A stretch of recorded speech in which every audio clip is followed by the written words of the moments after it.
Z92.7 WZBD Radio presents exciting high school wrestling. Brought to you in part by the many community-minded sponsors you'll hear.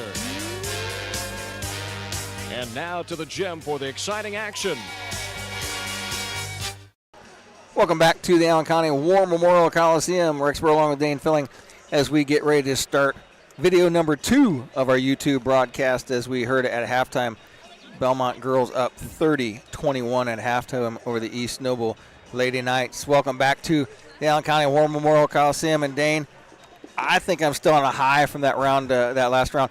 Not just for the Belmont Braves, but all schools. There were some great matches, some great upsets, and there's just been some all-around great wrestling today. And one of the real positives, I think, for the Fort Wayne semi-state is that there's only 5 schools with more than 2 qualifiers. And all that really means is that there's a ton of schools who are going to take part in the state finals next week.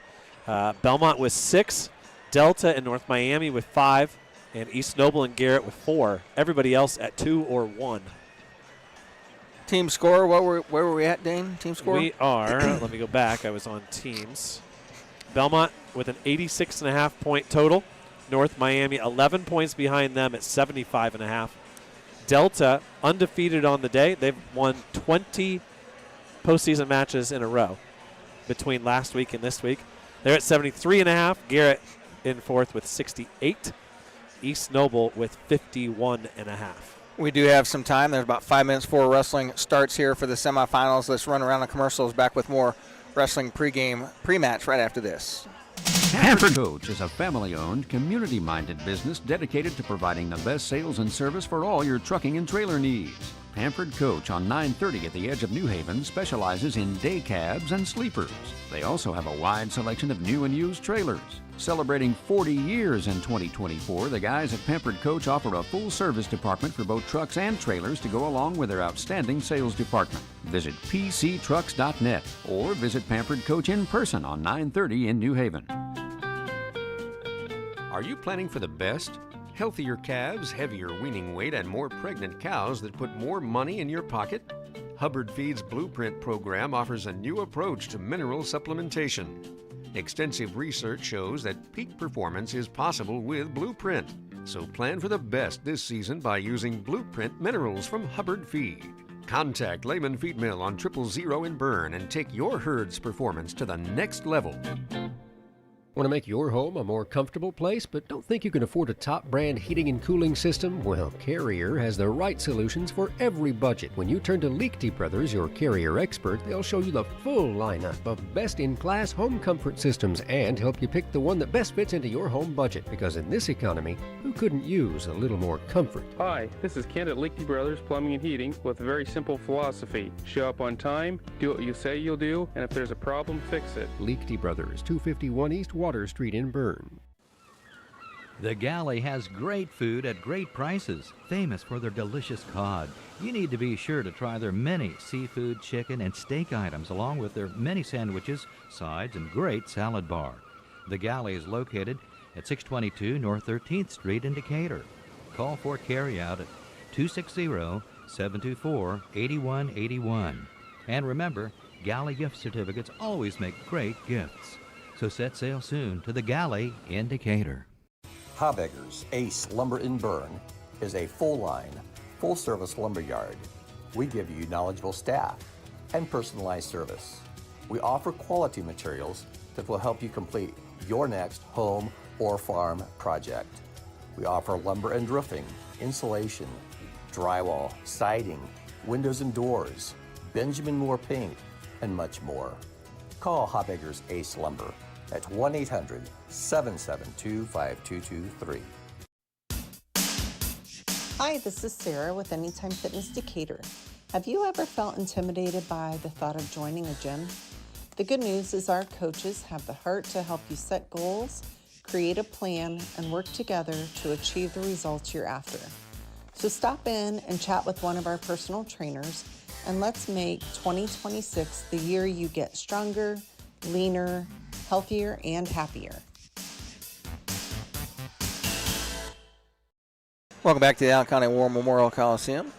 As My broadcast partners have made their way to the restrooms to catch up on a few things before we need to get into the finals here. As the the semifinals here, as we make our way into this next round. I'd like to thank you for joining us here in this next round here, as we get ready for the semifinals here. They've called wrestlers to clear the mat. And with that, we will look at the brackets that we have set here to go. As we get to they don't have the dashboard up yet, but we look at the brackets here at 106 pounds. In the semifinals at 106, it's going to be Connor Cleveland of East Noble on the top half of the bracket, going to wrestle against Carson Como from Delta. On the bottom half, it's Joey Warner versus Schrock of Maconaquah. Those are your 106-pounders. No area wrestler in to start that round. Let me get ready to go here. We're going to run a round of commercials before the semi-state starts. Back right after this. The Double Eagle Clubhouse Grill is where wrestling fans go for a great meal after a big win. Everyone at the Double Eagle is proud of our Adams County wrestlers and their accomplishments this season. Whether you're looking to sit down and have a nice meal after a long tournament, or if you'd like to celebrate with other wrestling fans, the season never ends at the Double Eagle. Come on into the Double Eagle, 1730 Nutman Avenue in Decatur, and enjoy a great meal inside or with carryout today. Choosing your next furnace, heat pump, or AC unit is a difficult decision. But whether you're replacing a unit or building a new house, the guys at Rorick Electric can help. They carry decades of experience, and they're licensed dealers for both Armstrong and Duquesne. Rorick Electric Heating and Air is also able to help you with any residential or agricultural project in the Decatur area. Stick with the local experts you can trust. Rorick Electric Heating and Air. When you need high school class rings or team state rings, the man to call is Rod Williams of the Herff Jones Company. Rod can also help you seniors with all of your graduation needs. Give Rod a call at 927-0672. That's 927-0672, or like him on Facebook. Rod Williams of the Herff Jones Company is proud to help sponsor wrestling on WZBD. Welcome back to the Allen County War Memorial Coliseum. Rex Perlman and Dane Filling, and we are underway here with 106-pounders across the mats and some 113-pounders on the outside edges. There's some good matches going here, but I think we all know our favorites in these matches. Once these guys have made their ticket punched for the state finals, you just want to see how well you can come out of here to set yourselves up for a good seed next week. Yeah, and I think it's always changing. It's always going back and forth for a good run now. Fort Wayne's been the weakest of the semi-states, but I think that's changing too. And I think that as long as you don't draw Evansville in most of these weights, you're giving yourself a fighting chance, whether you're a second placer or a third placer. And obviously sometimes, just like we talked about last week, where you fall, when it comes down to it, you may find yourself wanting to find a different position when it all comes out tomorrow during the bracket. We also want to make sure that everybody knows that tomorrow we will have live, for the very first time, the official bracket reveal on WZBD. That'll be from 4 to 5. Really? We will be simulcasting the bracket reveal. Young man that just walked behind us and shook our hand, Joe Caprino, will be on the show once again with Mike Gable and Greg Rakestraw running through this bracket reveal. I never watched that, Dane, because we're busy setting up for our show. Yeah, we've got a lot of work to do if we're going to pull off a show at 6:30 when we don't find out until 5 o'clock who's wrestling who. So already a win for Calicomo. It's a first period fall over Connor Cleveland. No, that's here, isn't it? Oh, no, that's different. That's another Jay County East Noble matchup here. Not Jay County, Delta East Noble matchup. You got Josh shaking his head over here. I do. Too many Jay County kids. So Caliacomo into the finals. It's the similarities between the East Noble singlet and the Homestead singlet that's getting you. No, I just got this Jay County thing stuck in my head. Now you can't. We spent 2 weeks there in a row, and I just can't shake it off. Yeah, that's the way it usually goes. Joey Warner is trailing Ari Schrock, the Mechanical sophomore, 44-1, up 3-0 on as a senior sophomore from Carroll.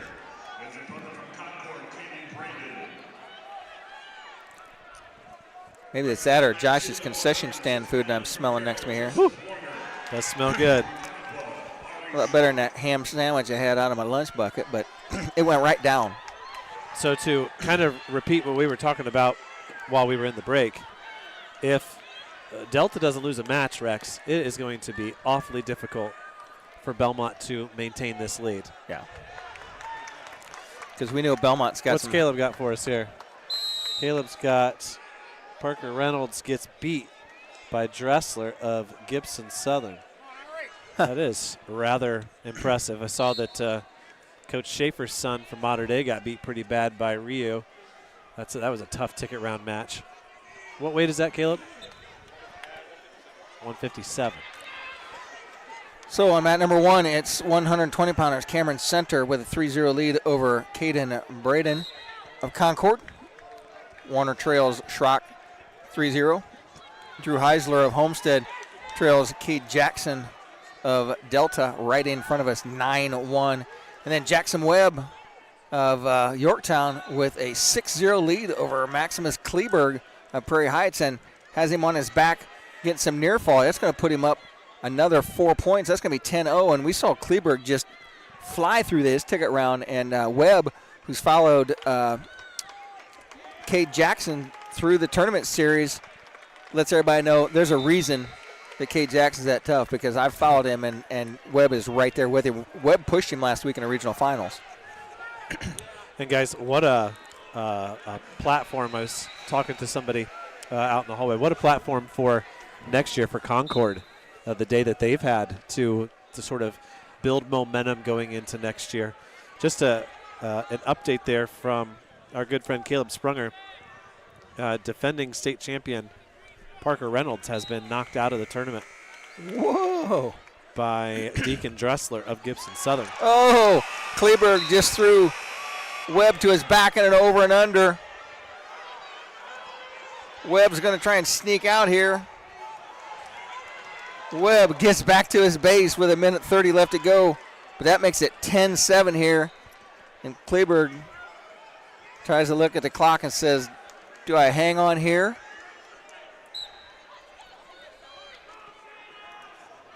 Or do I cut him loose and try and get some more? So he's going to cut him loose.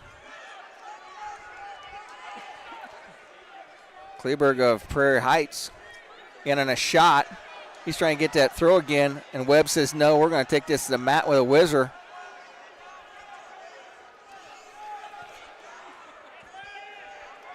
Webb was cruising and drops a 7-pointer. And oh, he catches him in a throat. Webb takes Kleberg to his back. That's that'd be a great picture right there. 3 takedown. That's tough officiating. To Webb. Webb's going to get near fall now. Webb's going to scramble out of this. Don't get taken to your back with 30 seconds left to go. Bail out of that. Give it up. 14-7's the score. Give him another 4. 18-7, but Kleberg gets the reversal with 15 seconds left to go. It's an 18-9 score, and Cade Jackson advances to the finals. And Rex, just a quick update on the math. I did go through and do the math. If Delta wins every match, there's no way that Belmont can beat them. So somebody's going to have to knock Delta off, or it's going to be their semi-state. Gabe Meyer's going to have a chance to do that against Mosier at some point, potentially. Jackson and Webb once again in the finals at 113 pounds. See Dakota Sprunger getting ready now, and that's our first match here in this round. Joey Warner at 106 trails Ari Schrock of Mechanical. That's a 3-1 match with 1:20 left to go, and they're on their feet neutral. Sprunger up against Rex Moore. 2 seniors, just 2 losses between the two of them.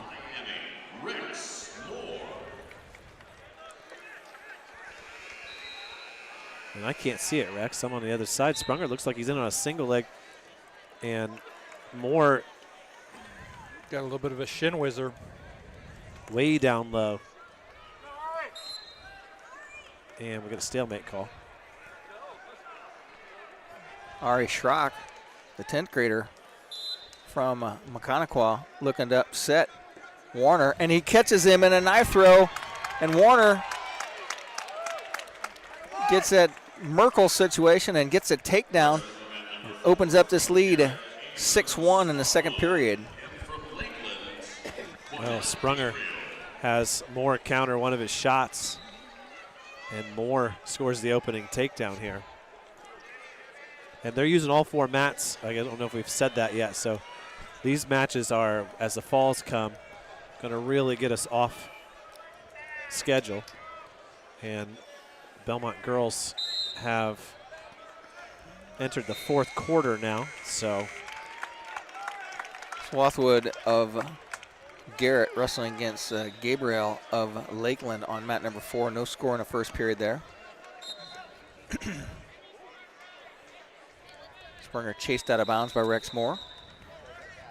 Moore at the opening takedown leads that thing 3-0. Belmont up 51-26.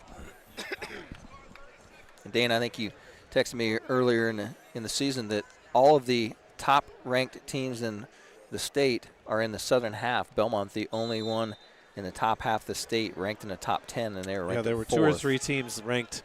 It's a top 10 poll. There were some teams who got votes that they list as ranked 13th or 14th, but that's about it. Is Sprunger about to get wrapped up in a cradle here by Rex Moore? No, he's able to straighten himself out of it.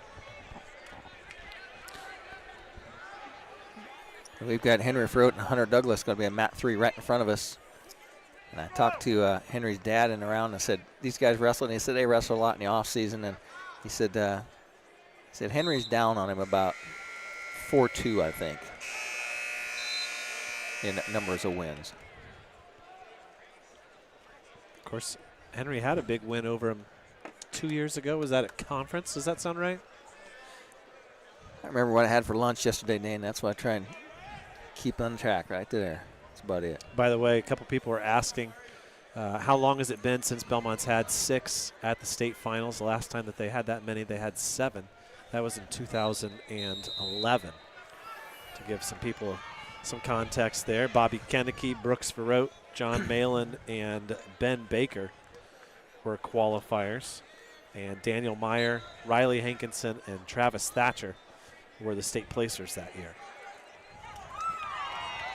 All-time record for Belmont is 8, which they did in Tim Meyer's senior year and in Randy Baker's senior year. Another reversal by Moore. Makes it 5-0. Wow.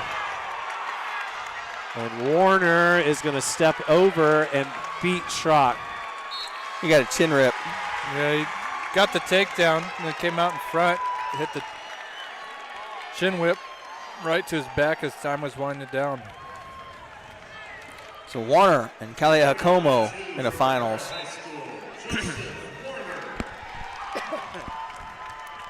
9-7 is the final. Sprunger still trails 5-0 in his match here right in front of us.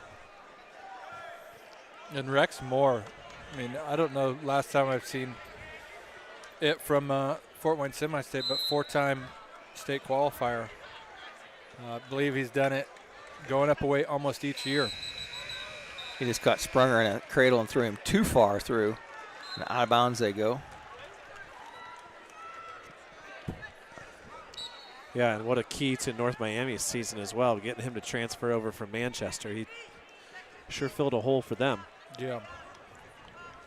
Yeah, last year I believe he placed 8 for Manchester, and now donning the North Miami singlet. 120 pounds. From North Miami, Braylon McIntyre. So Braylon McIntyre now wrestling against Reed Wicker. McIntyre undefeated 42-0, and Wicker with just 3 losses, but those losses all at big-time national ranked tournaments. That's going to be a war there, boys. 10 seconds left. Sprunger able to grab the head and come out and get an escape, I think. He didn't get separation, and he's back in with him. He's got a front headlock position. That's going to be 1. So it'll be 5-1 going into the third.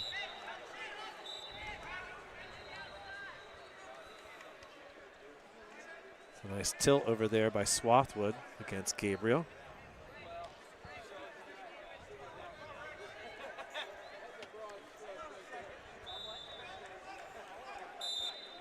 I don't know if you guys saw the clip of the Wesley Hendrickson. We see him in our regional. And Paul Woods doubled that, got Wesley Hendrickson disqualified. But you feel for him because, you know, Hendrickson was just wrestling tough. He wasn't necessarily trying to hurt, nothing dirty, and crazy how that shakes out. Start the third period. Sprunger's going to choose neutral. Scores 5-1. He's trailing to Rex Moore of North Miami. Boys, I appreciate all 3 of our distinct identities. Rex has got his due. I got my Pepsi. Josh is working on his first Red Bull, well, at least at the broadcast. Here's the problem. I hit the water first because I'm like, I don't need it early in the morning. The wrestling's going to get me through. But then after all that excitement, I'm like, you need something to get you through the rest of the evening because those first 2 rounds at the semi-state level are just pure energy. If you didn't get excited about the wrestling we saw in that last round, you need to check your pulse, boys. Wicker looks to be in full control here against McIntyre. Dakota in on a head inside single on Moore's right leg, looking to finish it. Possible stalemate solution as Moore's trying to get Sprunger's hips flat to the mat. Belmont up 29 now in the fourth quarter.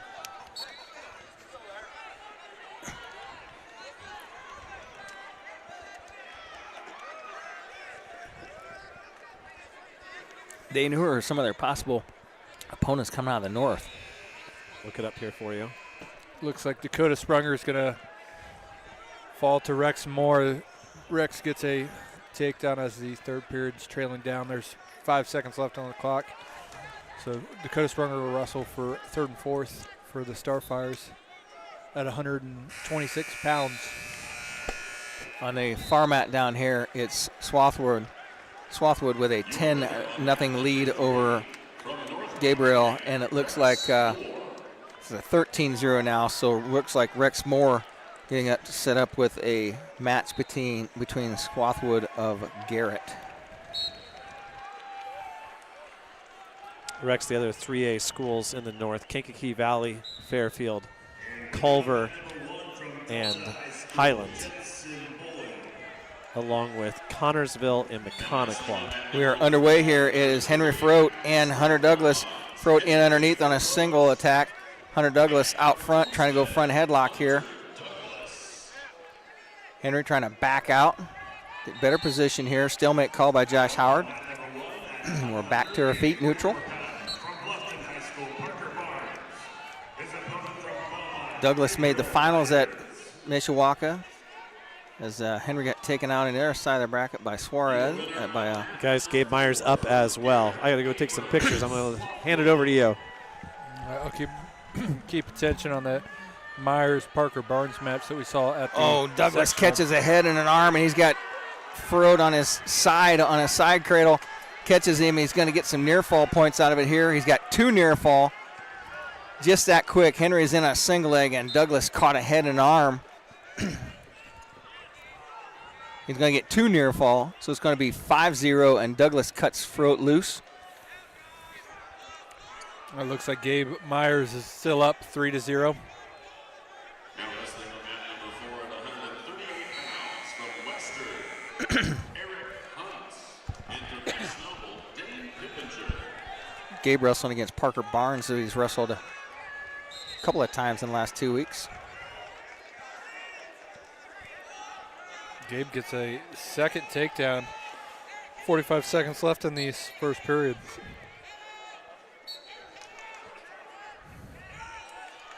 .33 seconds left to go here. 5-1's the score as Henry gets his escape. Douglas let him up. Henry with a shot. Douglas catches him out front.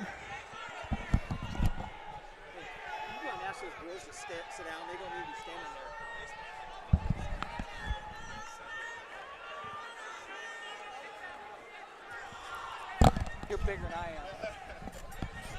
am. 4 seconds left to go here, period number 1. Henry's going to trail 5-1 going into the second period here against Douglas. Gabe's really opened up a lead on mat number 1. The score's 10-3. We're going into the second period down there. And Josh, that's what Gabe's done all year long. Just quiet, methodically, and next thing you know, he's way up. Yeah, we was talking to the Bluffton coach, and he said, we know Gabe's got a gas tank. Our guy, he's got to get too many points, too many quick, and he said it just doesn't work out against Gabe Myers. Henry kind of stand up, outside leg stand up, and Douglas going to cut him loose. 5-2's the score now.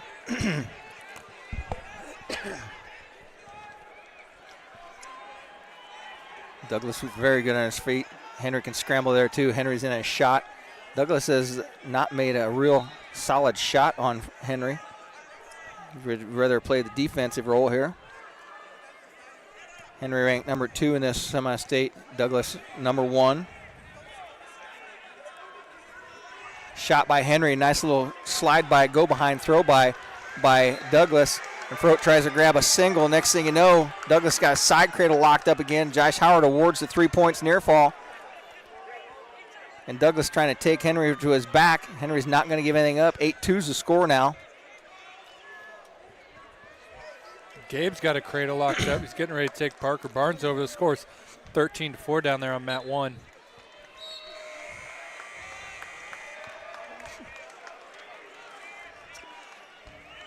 Gabe goes through his back. Oh, too far. Bails out on that. So escape to Ferrot. He didn't give up any back points on that cradle situation. He's down 8-3 now, and Douglas got hit in the face. He needs to take a little injury time. Henry kind of caught him with the top of his head a little bit. Totally accidental, I'm assuming.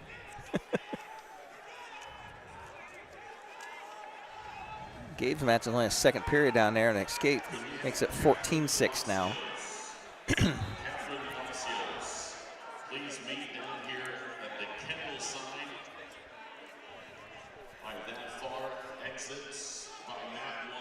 Please meet by that Kendall sign in the far exit of mat 1. Thank you. Am I calling Xavier's mom down to the into the gym? So Sean Harris now up wrestling at Hickson Love. That's an undefeated Marion wrestler versus a one-loss Sean Harris. That's going to be a battle. His Love's in a nice single leg right off the bat. He's going to finish between the legs. Douglas and Froat on their feet neutral with 19 seconds left to go after the timeout. Froat with a shot. Douglas counters that. Douglas backing up a little bit, 5 seconds left to go. Henry chases him. Time expires. We go to the third period here. Douglas's choice. Douglas takes down.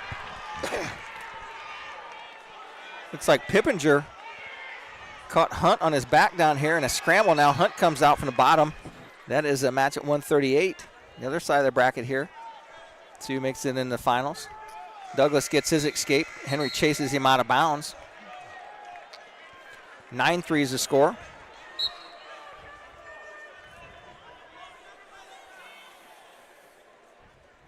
We have the championship bracket for 38 on both mats right now as Henry's in a shot. Douglas on a reshot. Catches Henry on his hip. Douglas trying to sneak around the back. Henry's going to try and bail and grab the leg here, but Douglas is looking real good to get a takedown here. No points given yet by Josh Howard. There's the 3 points given to Douglas. And Douglas with another takedown, pulling away here at 12-3 on Henry Ferrot. Douglas just tilts Ferrot. Ferrot stayed off his back right now. Fights off, doesn't give up any near fall points.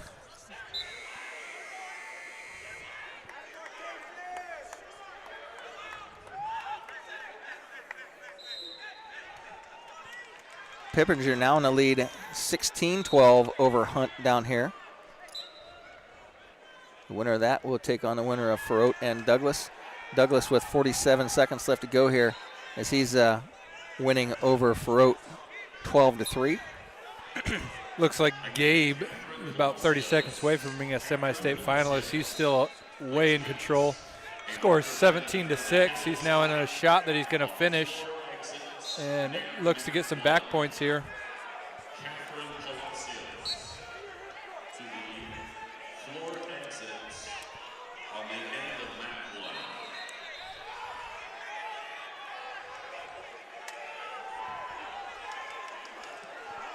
Henry tries to hit a Granby from his feet. Going to come up and get the escape.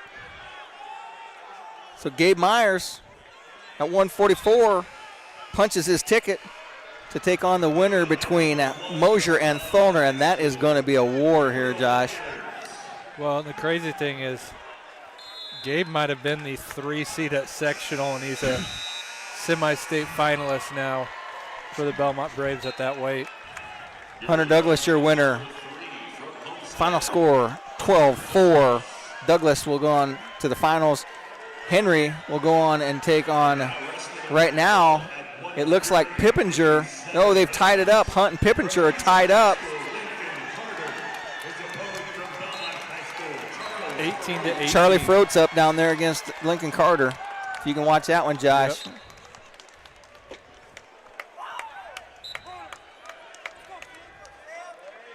Looks like Chuck's going to get in on the first shot, looking to finish it, sitting Lincoln Carter to his butt, and he's going to get the. No, they go out of bounds. Oh, but man. He was right there on that opening takedown. I mean, another foot of Matt, and he's got that. Hunt is your winner, and that will set up a rematch between East Noble's Pippinger and Henry Frote. Henry has defeated him twice already this season, I believe. So it's Hunt into the finals versus Douglas. And one of the Belmont coaches went to maybe question that call, and they talked about it for a little bit, but no takedown for Chuck Frote. You know, we saw Dubois push Carter in that last match with one leg. Mosier's in a single leg, has Tholner's leg picked up.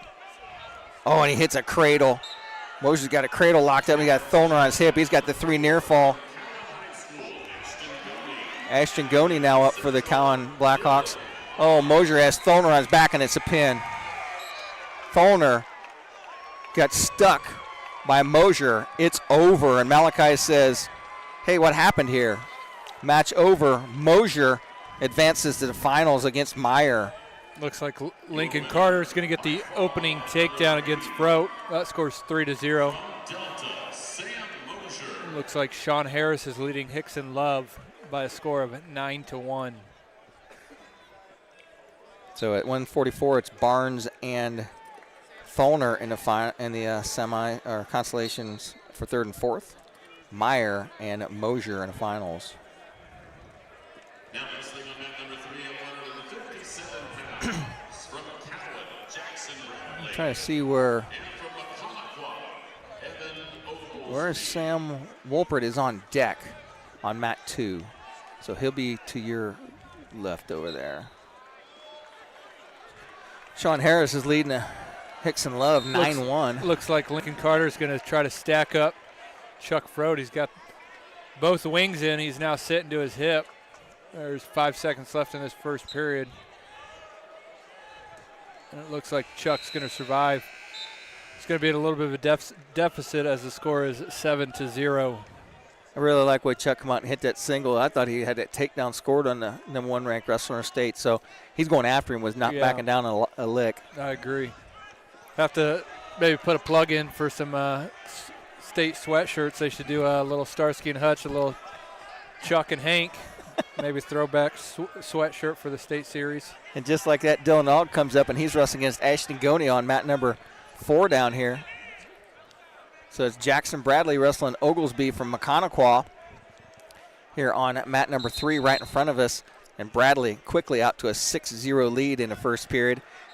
Set of tilt points. Bradley's going to get some more here.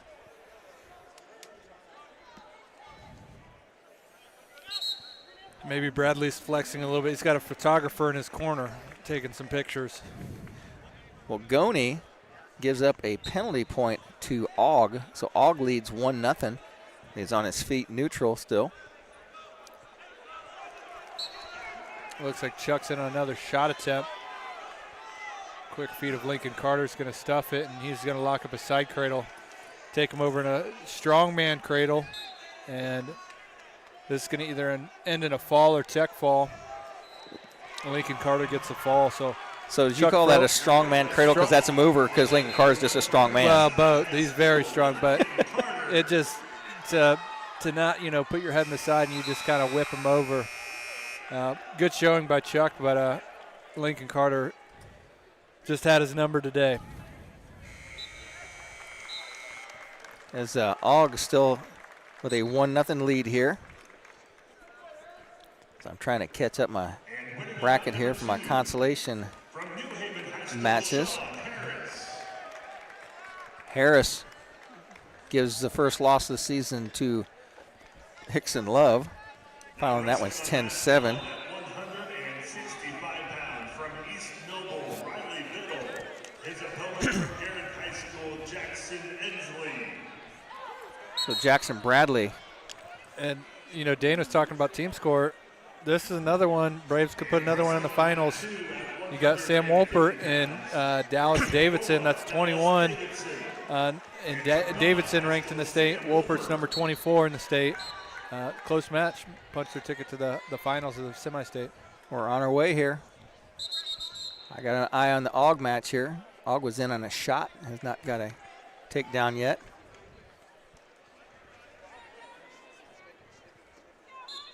Aug got pushed in his last match and come from behind and gets the victory. I think when they wrestled at regional, maybe Goni even got the first takedown. There's a takedown for Aug. And Wolpert in on a crossbody single. He's going to be now looking to finish on the other leg as he switches position. Davidson kind of draped over top, but Wolpert's doing a good job of keeping the leg. He's got a Peterson locked up if he was going to try to roll for it.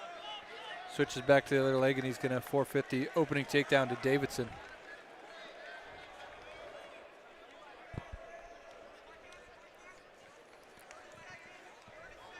So we got 57s all locked up here. Pretty much because Bradley cruising here in the second period with a 14-0 lead. He's going to get a turn here, and this turn will do it. Bradley's one of the guys you look and it's like you don't realize he's scoring. Next thing you know, you're down 10 points.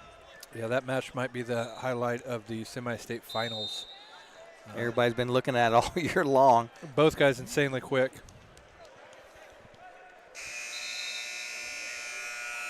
So Wolpert trails 3-0 start good fresh start position with 45 seconds left to go. And Aug with a 4-0 lead, 13 seconds to go in the second period.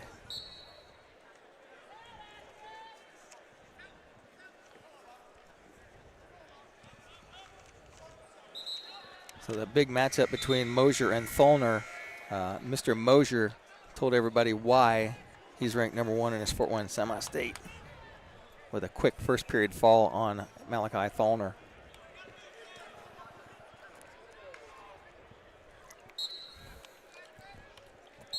Looks like Sam's going to take a 3-0 deficit into the second period, but still keeping himself in good position. Looks like we're going to get a stall call with 2 seconds left on the clock on the top man, so maybe that'll come into play in the second, third period. Jackson Bradley looking for escape. If he gets his escape, that'll give him a tech fall. Looks like Ogilvy's making him work harder for this escape than he has anything else. So 57, it's Bradley and Carter lined up for the finals. Looks like Wolpert's going to start the second period on his feet. We've already made our way to Palacios here, and it's Palacios and Litchfield here right in front of us, Josh. I'd like to be back another couple feet. These are both big boys. Already to 190 here. Belmont, 2 Braves on the mat. And we have an Adams Central Jet on the mat.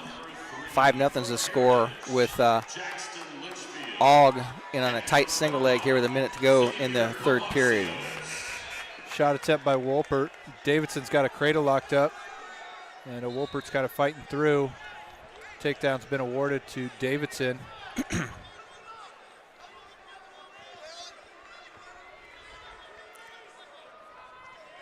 Ogg trying to finish off down here with 30 seconds left to go.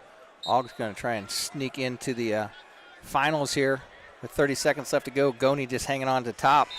And we are underway between Palacios and Litchfield. Palacios with some wrist control.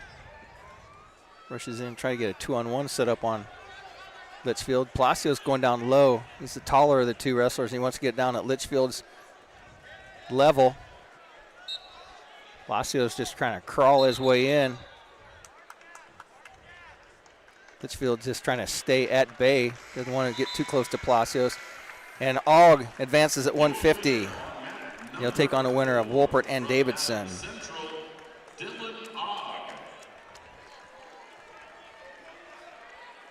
Looks like Wolpert did get turned in the cradle, but they were out of bounds. No near falls awarded. The score still 6-0. Palacios in a single leg. He's going to try and finish Iranian, go up through the middle. Litchfield's hanging on for dear life, with Palacios in real good shape here to just turn into him. And he does turn in. Palacios with the opening takedown leaves this thing 3-0. And here's where Xavier puts the crossface in, takes that arm, pushes that left elbow over, has the crossface locked up, posts the hand. Litchfield's trying all he can. Palacios just crunches him over. Palacios locks up, can't get the cradle locked. Litchfield's able to break that off. Palacios looks up and said, how much time do I got left here? He said, I got another shot at it. Litchfield says, how do I fight this crossface off? As the X-Man tried to crunch him over here. Uses the leg to post him down. And just like that, Shorty's up down here. Shortigan with a takedown on his opponent from Concordia. Has an early 3-0 lead, and Shorty trying to lock up a cradle. Looks like Sam chose neutral in the third period. The score is 6-0. He's going to need a pair of takedowns or some takedowns and back points. Shot attempt by Sam. Roll through by Davidson. Sam's got to be careful not to get cradled up in this position. Litchfield has survived the first period with Palacios, eating a handful of cross faces. Flip of the disc goes to Palacios. He defers. Litchfield says, I'll take neutral. Litchfield and Palacios start period number 2 on their feet. Palacios goes down to one knee, chains that level. Doesn't want Litchfield to hit a blast double on him. Litchfield, that big football player. Palacios goes 2-on-1 Russian arm tie. Litchfield tries to come in on him. Now he's underneath. Palacios on top. Litchfield in on a single leg. Palacios crunches him down. Palacios spins, tries to get behind, does not get behind. Palacios breaking him down. Palacios now with a takedown goes up 6-0. Shortigan is in lead 3-1 down here. Looks like Sam's going to give up another takedown. That score is now 9-0. So Davidson looks to advance to the finals to take on Ogg. And Sam Wolpert drops down to wrestle against Ashton Goni, who injury defaulted to Sam last week.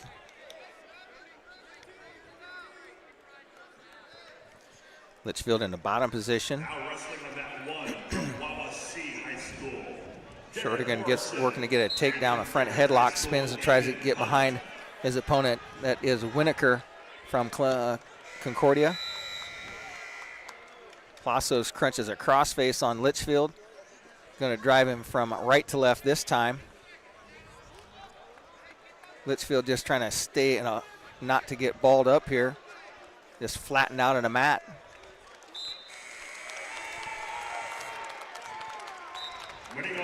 Litchfield, Josh, is one of the strongest guys we've seen in the ACAC, and Palacios has just crushed him to the mat this entire 4 minutes here. Yeah, and I kind of think maybe he's, maybe wrestling not to lose by a big margin in Litchfield, because Palacios has got to those takedowns. Litchfield, the third period goes the same way. He's probably going to get hit with a couple stall calls, just kind of being a little too cautious on bottom. So Shortigan in on another takedown attempt here. He's going to pop his head out. Litchfield and Palacios start period number 3 on our feet neutral. Somebody injury defaulted there. That brings up Grady Baker, Dane. You can watch that one down there. I've been busy down there as our... Oh, Palacios almost gets thrown through on his back, but he's going to power through that as Litchfield's trying to hang on, but Palacios comes up on top of that scramble. Palacios just going to power a half Nelson on, take Litchfield to his back.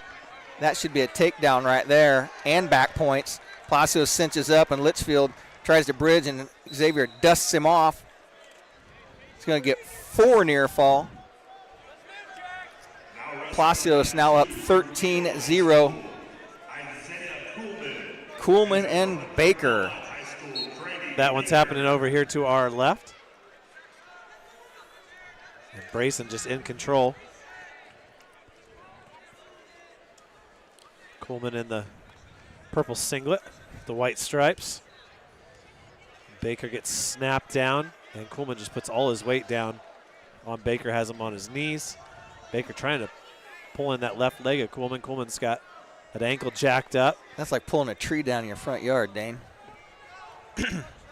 He's still on that ankle. Still no takedown awarded yet, and now it comes. Palacios trying to jack the back ankle of Litchfield and turn him over.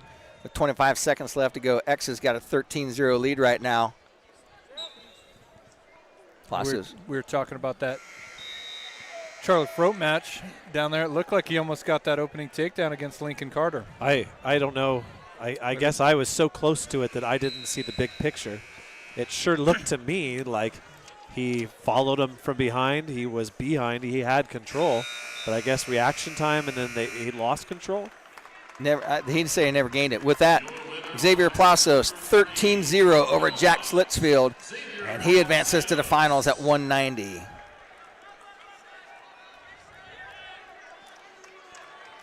So Kuhlman with the opening takedown. He leads it 3-0 here. Remember, Grady pushed him all the way into the third period before he gave up a takedown at conference. Shorty with a quiet 9-1 lead over here, down over Winokur of Concordia. Kuhlman's got Baker by the chin. It's Hoover versus Getz of East Noble. And Baker giving up near fall now. As Kuhlman just manhandling Grady right now. He is so big and so strong. And there's the fall. Comes in 2 minutes. Grady doesn't think Grady it was a says, fall. I wasn't even close. So Kuhlman advances to over Baker. Carter's going to come over and ask, are you sure? I'm not sure what he's going to argue. He's going to ask if Kuhlman had broke a sweat yet or not. That's what he's going to ask. Did Elijah Gall win down there? No, he had Carter Fielden. Oh. Looked like Fielden won that one.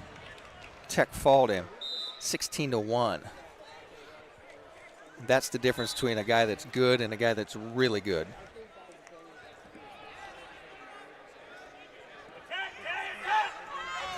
So Shorty's up 9-1 here. They're still discussing, so the Baker match isn't technically over yet. Leo coaches are coaching Kuhlman as if the match is going to continue. Well, you hate to fault a Tao girl, someone that's letting the... And it is a fall. But it looked like, match is over, and Shorty gets the fall. Yeah, it looked like it was a little bit of a timing issue. Yeah. So has everybody from Adams County wrestled now?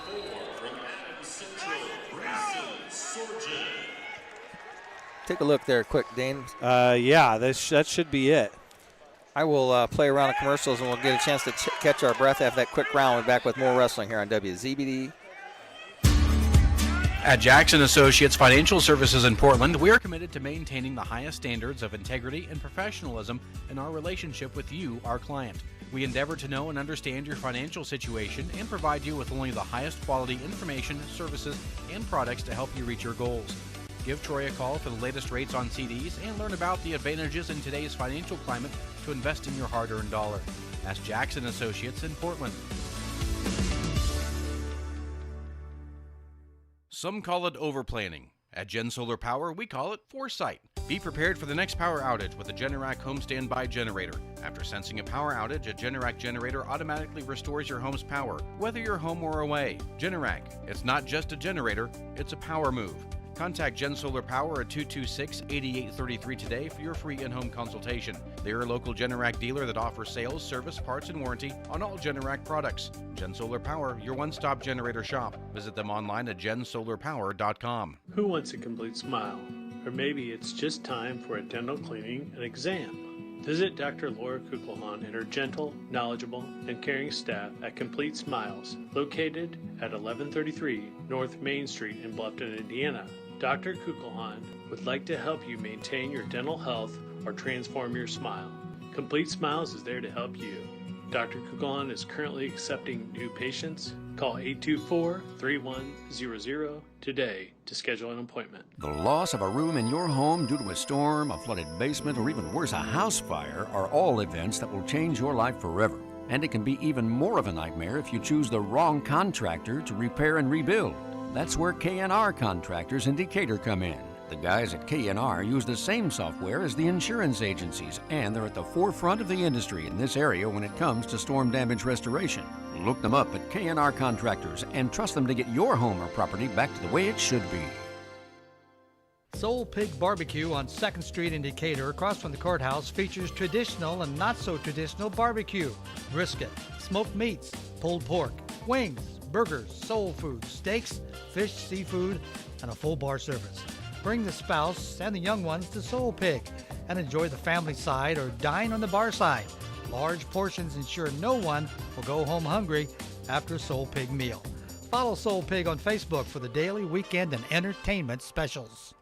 Timmy Takedown Tree Service on US 224, 3 miles east of Decatur, has firewood for sale. $30 a scoop, $75 for a 6-foot bed, $85 for an 8-foot bed. Timmy Takedown Tree Service can give you a free estimate on removing storm-damaged trees, grinding stumps, or trimming trees. Call 728-9120 and talk with Jake to set up an appointment. Timmy Takedown Tree Service has been in the area's best and most trusted tree service for 50 years. Stop out or call today.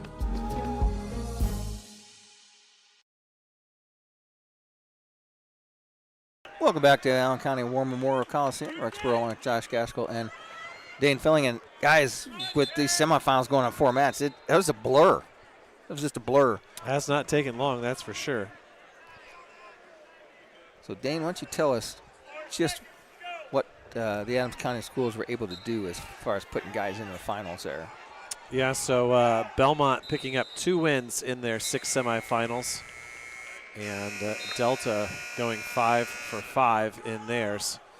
Adams Central going 2 for 2. And South Adams going 0 for 1. We look at the team scores now. And Delta has, as we predicted, taken a 13-point lead on the Belmont Braves. And I don't want to say it's over yet, guys, but I don't think Belmont's going to have enough opportunities to make up any ground. They may win some matches here in this next round. They've got 6. Delta's got 5. They're going to need to win. They're going to need to win all 6 probably, because if they don't, that means that Mosier wins 1. And so I think Belmont is going to have to win out to come home with this. And it's a shame because it's one of the best performances they've had in 20 years here. I think the statement is, the fat lady's not singing, but she's warming up. I think so. And you just kind of have to take your hats off to Delta, as they haven't lost yet. They haven't lost a match. They did just what we've thought they're going to do all season long. Well, and if you're Belmont, going into it, you thought there was a possibility. You wrestle really good. We can compete for a team state title or a semi-state title, but, you're happy with how everything's turned out. Oh, absolutely. Belmont. I mean, absolutely. I was telling Rex while you're down taking pictures, Gabe Myers goes from the 3 seed at sectional to a semi-state finalist within a couple weeks. And that's, only due to his solid wrestling the last couple weeks. So it's just kind of neat how some of those stories plays out. Same with Froat. I believe he was a 3 or 4 seed at sectional, and now he's going to be wrestling for 3rd or 4th at the semi-state level. Guys, I'm going to take this opportunity to squeak another round of commercials in. We'll be back with more right after this. When it comes to excavating, the name to know is Luganville Excavating. Luganville Excavating can do total site development, dig your basement or pond, put in your septic system, even grade and install your driveway. Call today at 849-0251 or like them on Facebook. Luganville Excavating has 40 years of experience, gives free estimates, and guarantees all of their work. When it comes to the dirty work, Luganville Excavating will get her done. Give Brent a call today. Your family deserves the finest in quality foods and service from Manly Meats, just 4 minutes east of Monroe. We are committed to continuing the tradition of country quality meats, a complete deli, custom butchering, canning, and catering. Plus, with the holidays just around the corner, think of us for turkeys, steaks, prime rib, party trays, and more. And don't forget, a Manly's gift card is always appreciated any time of year. Make Manly's your destination for the finest meats, custom butchering, and canning. Selling land these days is no easy task, so you have to have a pro. Justin Griffin with Schrader Auctioneering and Realty of Fort Wayne specializes in farmland, estate sales, and homes in the Decatur and greater Fort Wayne area. With over 2,000 acres sold in the last 5 years, Justin's knowledge can help guide you with your sale. Give him a call or visit www.schraderfortwayne.com to find out more about how he can help you with your sale.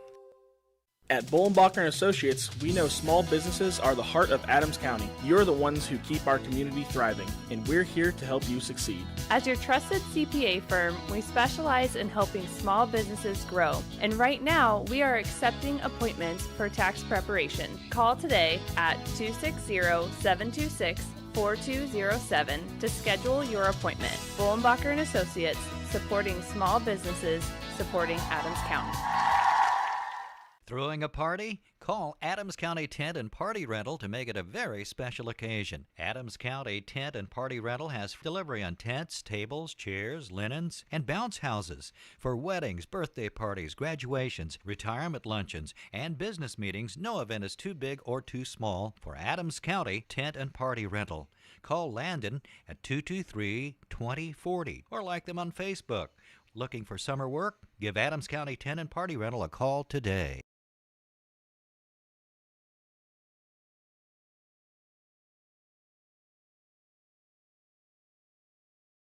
Sitting here talking about matches, Josh, and our commercials got done playing. Sorry about that, folks. Welcome back to Allen County War Memorial Coliseum.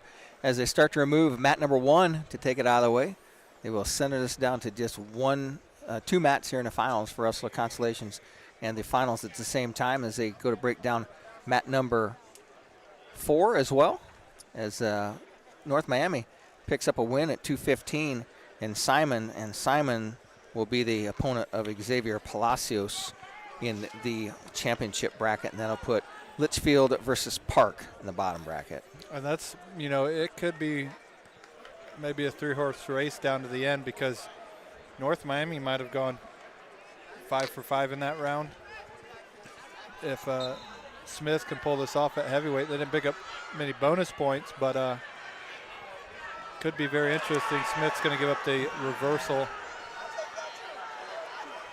the last second, but North Miami might be able to help. Might be able to help Belmont Braves, because they're got a couple head-to-head matchups with some of the Delta Eagles.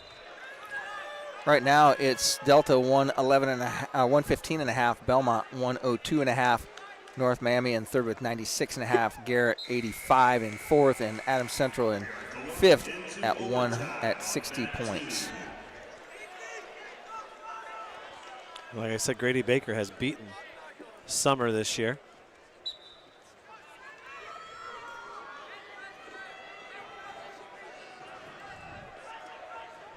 Three to 3 in that one in the OT. Hey, Coach Myers. Coach Myers. Kim! He walked right by you. He didn't want to talk to you. He's dialed in. I want to give him a high five. Smith, your winner. And that'll put them in second. Summers will end up taking on Baker for third and fourth place. They're going to have a couple head-to-head matchups with Delta, at that 20 26. A couple of those matches. You are correct. They were 5 for 5 in that round. So it'll be interesting how it shakes out in the team race. With that, I will take this opportunity to play around the commercials as they're going to take a little bit of a break here as they get set up for the finals. We'll be back with more wrestling here in the finals on WZBD. DeVos Johnson's Wick Baker in Ainsworth is now DeVos Baker Ainsworth in Razzo. While the name is different, our dedication to serving Adams County and surrounding areas remains the same as when L.C. DeVos began his practice nearly 150 years ago. Our name celebrates the future of our office while honoring the legacy and dedication to clients displayed by our founding member and the 3 generations of DeVos attorneys that followed him. Call Tim Baker, Scott Ainsworth, Luke Ainsworth, or Ann Razzo to experience the same dedicated and knowledgeable service in meeting your legal needs. No matter your age, health and life insurance can be confusing and overwhelming. This is Derek Bailey with Bixler Insurance. Whether you are currently on Medicare or will soon be qualifying for Medicare, we have the products and expertise to meet your needs. Under age 65 and looking for health coverage? Interested in protecting your family from an unexpected loss with a life insurance policy? We can discuss options to assure your peace of mind. Call Bixler Insurance today to schedule your free appointment. Looking for unbeatable deals? Head to Kelly Auto Mall of Decatur. With over 70 years of trusted service, we offer Ford, Chevy, Chrysler, Dodge, Jeep, and Ram all in one location. Enjoy free car washes for life, a huge selection of new and pre-owned vehicles, and limited time offers on our remaining 2024 inventory. Deals this good won't last. Hurry in today. Mercury is hazardous to the environment, and because mercury is used in fluorescent bulbs, CFLs, and other consumer items, you need to know how to handle these products and properly dispose of them. There are many informative websites with details, or you can call the Adams County Solid Waste Management District, or visit www.recycle.in.gov. Help keep mercury from our water and environment. Know what to do, and always dispose of products that contain mercury properly. And keep your water clean. Indiana Physical Therapy is your independent local choice for physical therapy. There's no referral needed to come see us, and we accept all insurance.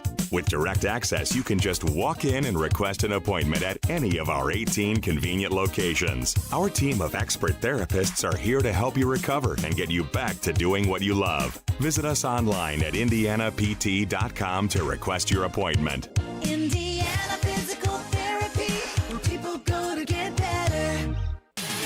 If you're thinking of building an addition or remodeling or just starting from scratch and you want to add the beauty of a built-in or freestanding gas fireplace, the folks at Hitzer Fireplace and Patio, 269 East Main Street in Bern, have the expertise and craftsmen to install a gas, coal, or wood fireplace and design staff to help you decide which will serve your needs best.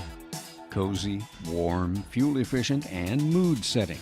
Call Hitzer, 589-8536. Welcome back to the Allen County War Memorial Coliseum as we still are having a small break here as they get ready to line up the finals and the consolations for 3rd and 4th place. We'll use this opportunity to make sure all of our fine sponsors get all of their due as we make our way into this finals here on WZBD and the WZBD YouTube channel. Well, if you're anything like me, you've got a list a mile long of outdoor projects that can wait till spring or until you have time. Well, let's be honest. If you're like me, you need a pro because you don't have the time or the equipment to get it done right. That's why I call Jim at the Little Container Company in Bern at 273-7692. Whether it involves dirt, demo, dozing, or digging, he has all the tools and all the toys to do the job affordably and correct the first time. Give Jim a call at 273-7692 or search Little Container Company on Facebook. Trust me, it'll be worth it. This is Dr. Matt Baker from Decatur Dental Services. Imagine a dental experience you look forward to.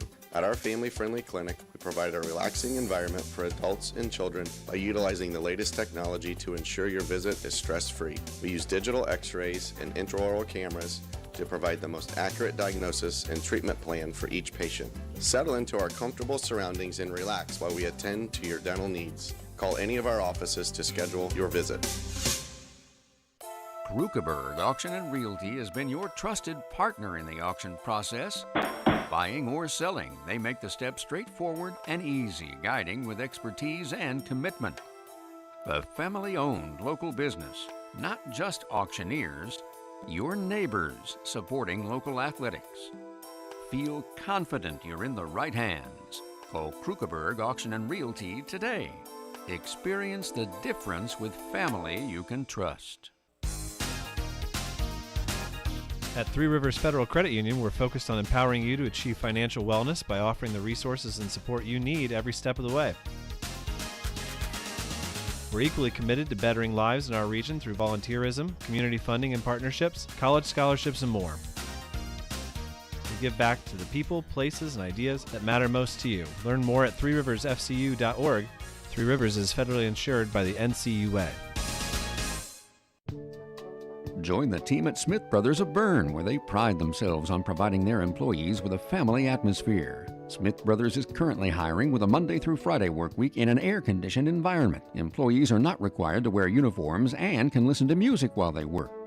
Starting wages are $17.50 to $21 an hour at the end of their first year, with a yearly bonus incentive and a competitive benefit package. Apply online at smithbrothersfurniture.com or in person at Smith Brothers, 356 Monroe Street in Bern. We select our insurance companies the same way you do, very carefully. When you work with us, you can count on receiving fast, courteous, and professional service and quality protection through Auto Owners Insurance. For a no-problem approach for your life, home, car, and business insurance needs, ask us about the No Problem Company, Auto Owners Insurance. See Toby, Mark, Kyle, or Barb at Graber Insurance with offices on Highway 27 North in Bern and 623 West Monroe Street in Decatur. Hey, do you know when and where we can recycle in Adams County? Well, I know you can recycle from 8 to 4 weekdays and Saturday 8 to noon at the transfer station next to Golden Meadows. Okay, where else? In Decatur, behind D&D Marathon on the east side of town on Thursdays, Mondays at Simon Manufacturing 27 South in Bern, and in Monroe on the third Tuesday at the fairgrounds. Plus, you can always get the latest info at adamscountyswmd.com. Thanks. When you need building materials, you need Arnold Lumber, 425 Winchester Street in Decatur, featuring lumber in a wide choice of sizes, plus doors, windows, roofing, and more. Whether it's a complete new home or remodeling, a new deck or deck repair, a new kitchen or a kitchen update, whether it's an erected or materials-only garage or pole barn package featuring quality metal, free professional designs and estimates. Arnold Lumber provides it all. Open 7 to 5 Monday through Thursday till 4:30 on Friday and 11:30 on Saturday.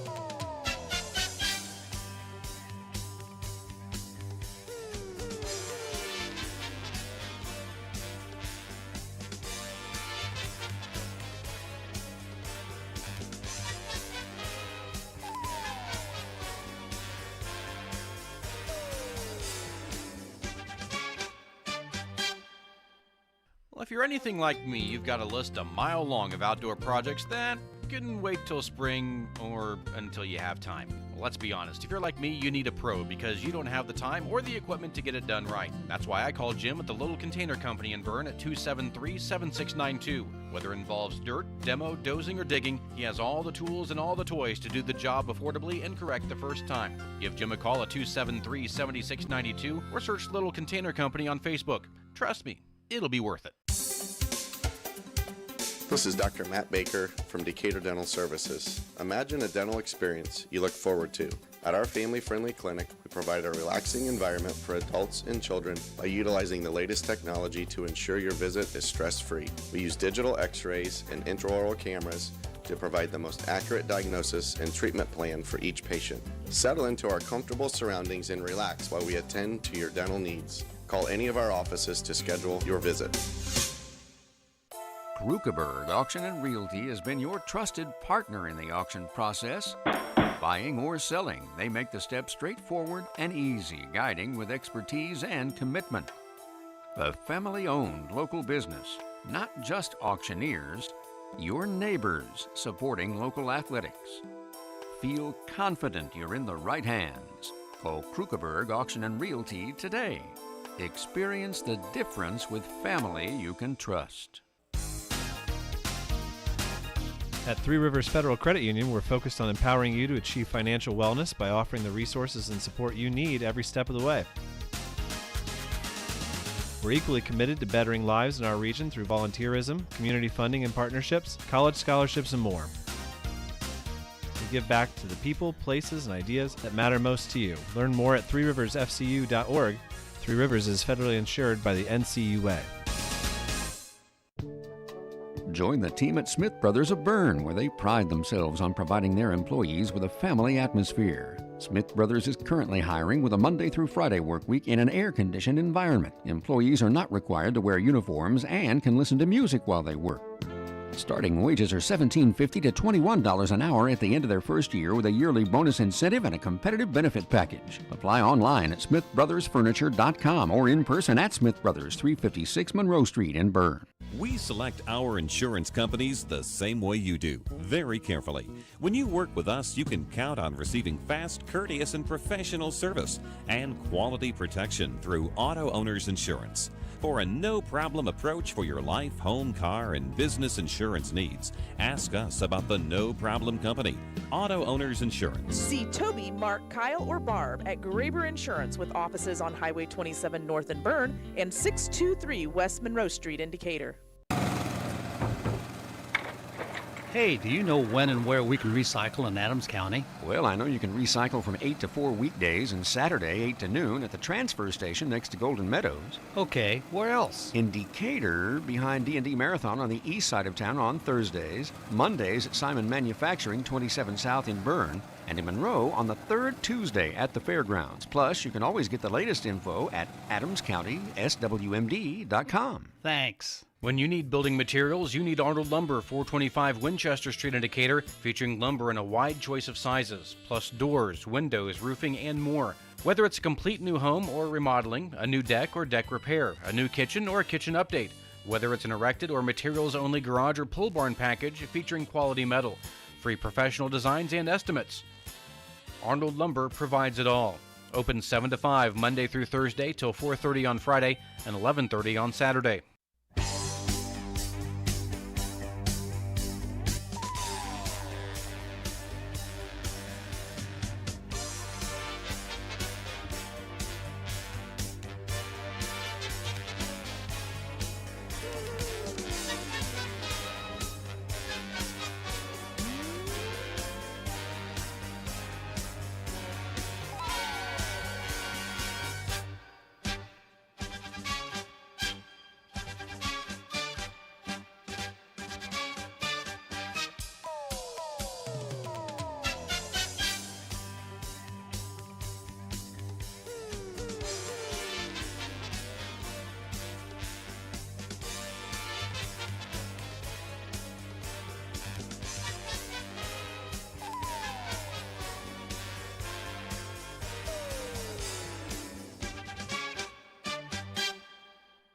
Well, if you're anything like me, you've got a list a mile long of outdoor projects that can wait till spring or until you have time. Well, let's be honest, if you're like me, you need a pro because you don't have the time or the equipment to get it done right. That's why I call Jim at the Little Container Company in Bern at 273-7692. Whether it involves dirt, demo, dozing, or digging, he has all the tools and all the toys to do the job affordably and correct the first time. Give Jim a call at 273-7692 or search Little Container Company on Facebook. Trust me, it'll be worth it.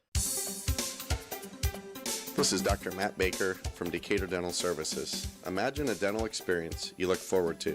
At our family-friendly clinic, we provide a relaxing environment for adults and children by utilizing the latest technology to ensure your visit is stress-free. We use digital x-rays and intraoral cameras to provide the most accurate diagnosis and treatment plan for each patient. Settle into our comfortable surroundings and relax while we attend to your dental needs. Call any of our offices to schedule your visit. Krukeberg Auction and Realty has been your trusted partner in the auction process. Buying or selling, they make the steps straightforward and easy, guiding with expertise and commitment. A family-owned local business, Not just auctioneers, your neighbors supporting local athletics. Feel confident you're in the right hands. Call Krukeberg Auction and Realty today. Experience the difference with family you can trust. At Three Rivers Federal Credit Union, we're focused on empowering you to achieve financial wellness by offering the resources and support you need every step of the way. We're equally committed to bettering lives in our region through volunteerism, community funding and partnerships, college scholarships, and more. We give back to the people, places, and ideas that matter most to you. Learn more at threeriversfcu.org. Three Rivers is federally insured by the NCUA. Join the team at Smith Brothers of Bern, where they pride themselves on providing their employees with a family atmosphere. Smith Brothers is currently hiring with a Monday through Friday work week in an air-conditioned environment. Employees are not required to wear uniforms and can listen to music while they work. Starting wages are $17.50 to $21 an hour at the end of their first year, with a yearly bonus incentive and a competitive benefit package. Apply online at smithbrothersfurniture.com or in person at Smith Brothers, 356 Monroe Street in Bern. We select our insurance companies the same way you do, very carefully. When you work with us, you can count on receiving fast, courteous, and professional service and quality protection through Auto Owners Insurance. For a no-problem approach for your life, home, car, and business insurance needs, ask us about the No Problem Company, Auto Owners Insurance. See Toby, Mark, Kyle, or Barb at Graber Insurance with offices on Highway 27 North in Bern and 623 West Monroe Street in Decatur. Hey, do you know when and where we can recycle in Adams County? Well, I know you can recycle from 8 to 4 weekdays and Saturday 8 to noon at the transfer station next to Golden Meadows. Okay, where else? In Decatur, behind D&D Marathon on the east side of town on Thursdays, Mondays at Simon Manufacturing 27 South in Bern, and in Monroe on the third Tuesday at the fairgrounds. Plus, you can always get the latest info at adamscountyswmd.com. Thanks. When you need building materials, you need Arnold Lumber, 425 Winchester Street in Decatur, featuring lumber in a wide choice of sizes, plus doors, windows, roofing, and more. Whether it's a complete new home or remodeling, a new deck or deck repair, a new kitchen or a kitchen update, whether it's an erected or materials-only garage or pole barn package featuring quality metal, free professional designs and estimates. Arnold Lumber provides it all. Open 7 to 5 Monday through Thursday till 4:30 on Friday and 11:30 on Saturday.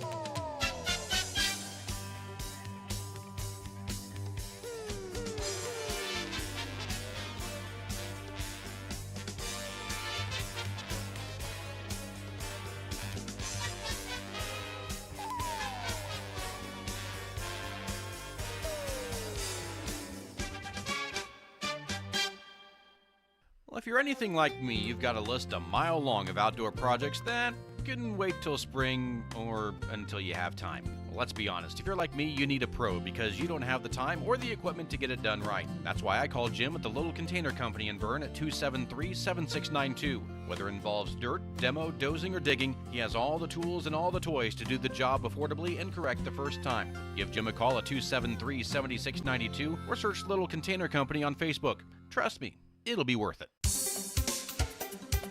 This is Dr. Matt Baker from Decatur Dental Services. Imagine a dental experience you look forward to. At our family-friendly clinic, we provide a relaxing environment for adults and children by utilizing the latest technology to ensure your visit is stress-free. We use digital x-rays and intraoral cameras to provide the most accurate diagnosis and treatment plan for each patient. Settle into our comfortable surroundings and relax while we attend to your dental needs. Call any of our offices to schedule your visit.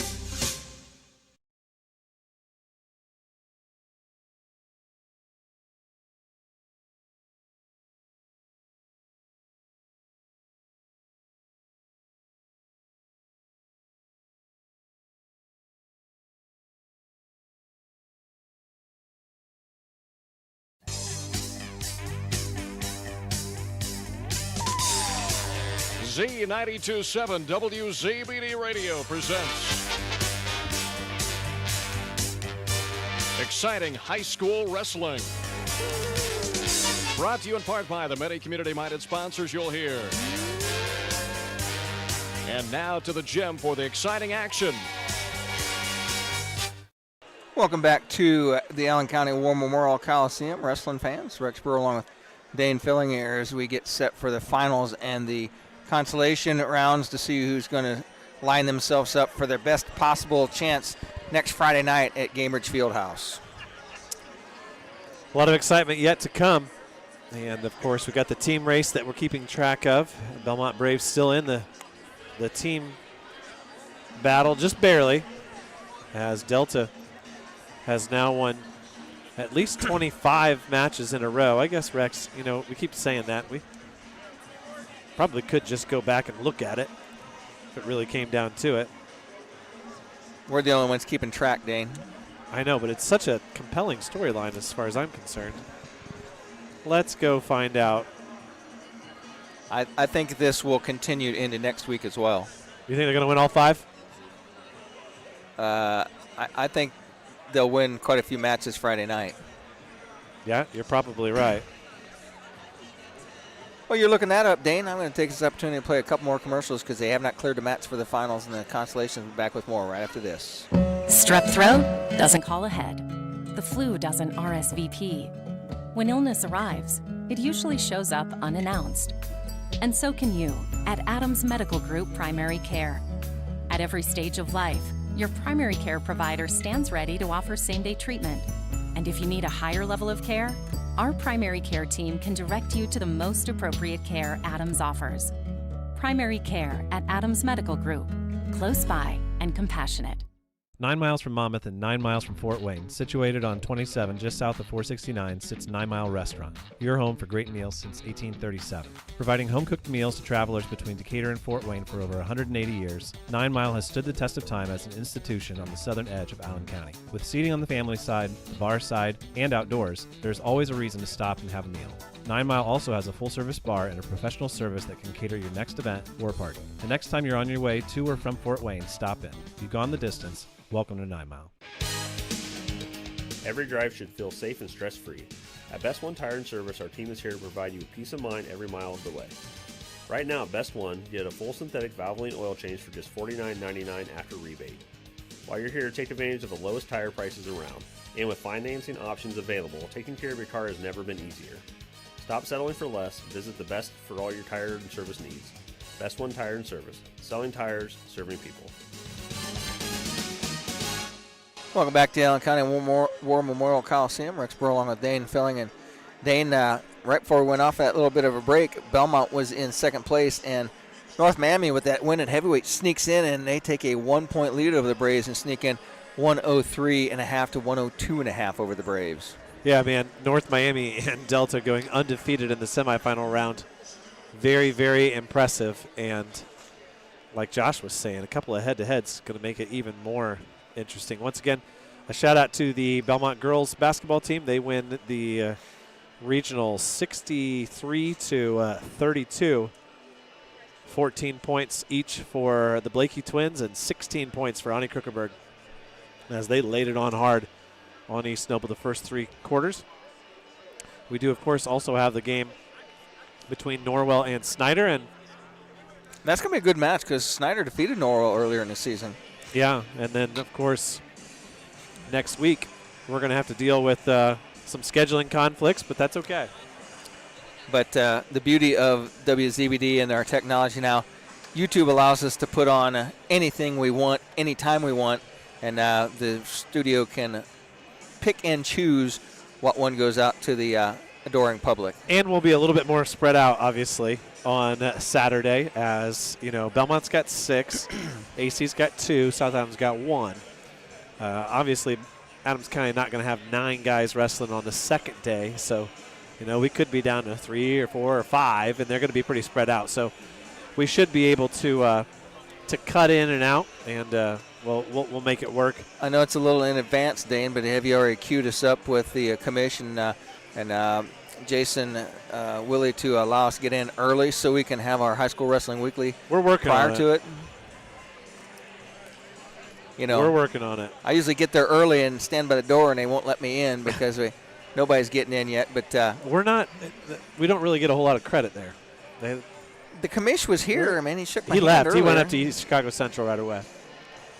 He does the old whirlwind tour, and then that's kind of like me on Friday nights when I'm not broadcasting. I just peek in at one stadium and I drive to the next, and then by the time the game's over, I'm sitting on the couch. They have not gotten everything ready to go to the finals. They Well, still have coaches. a couple of our area coaches weren't quite on the ball. Coach Sprunger throwing Coach Zeiss under the bus, saying that it was his job to fill out the paperwork.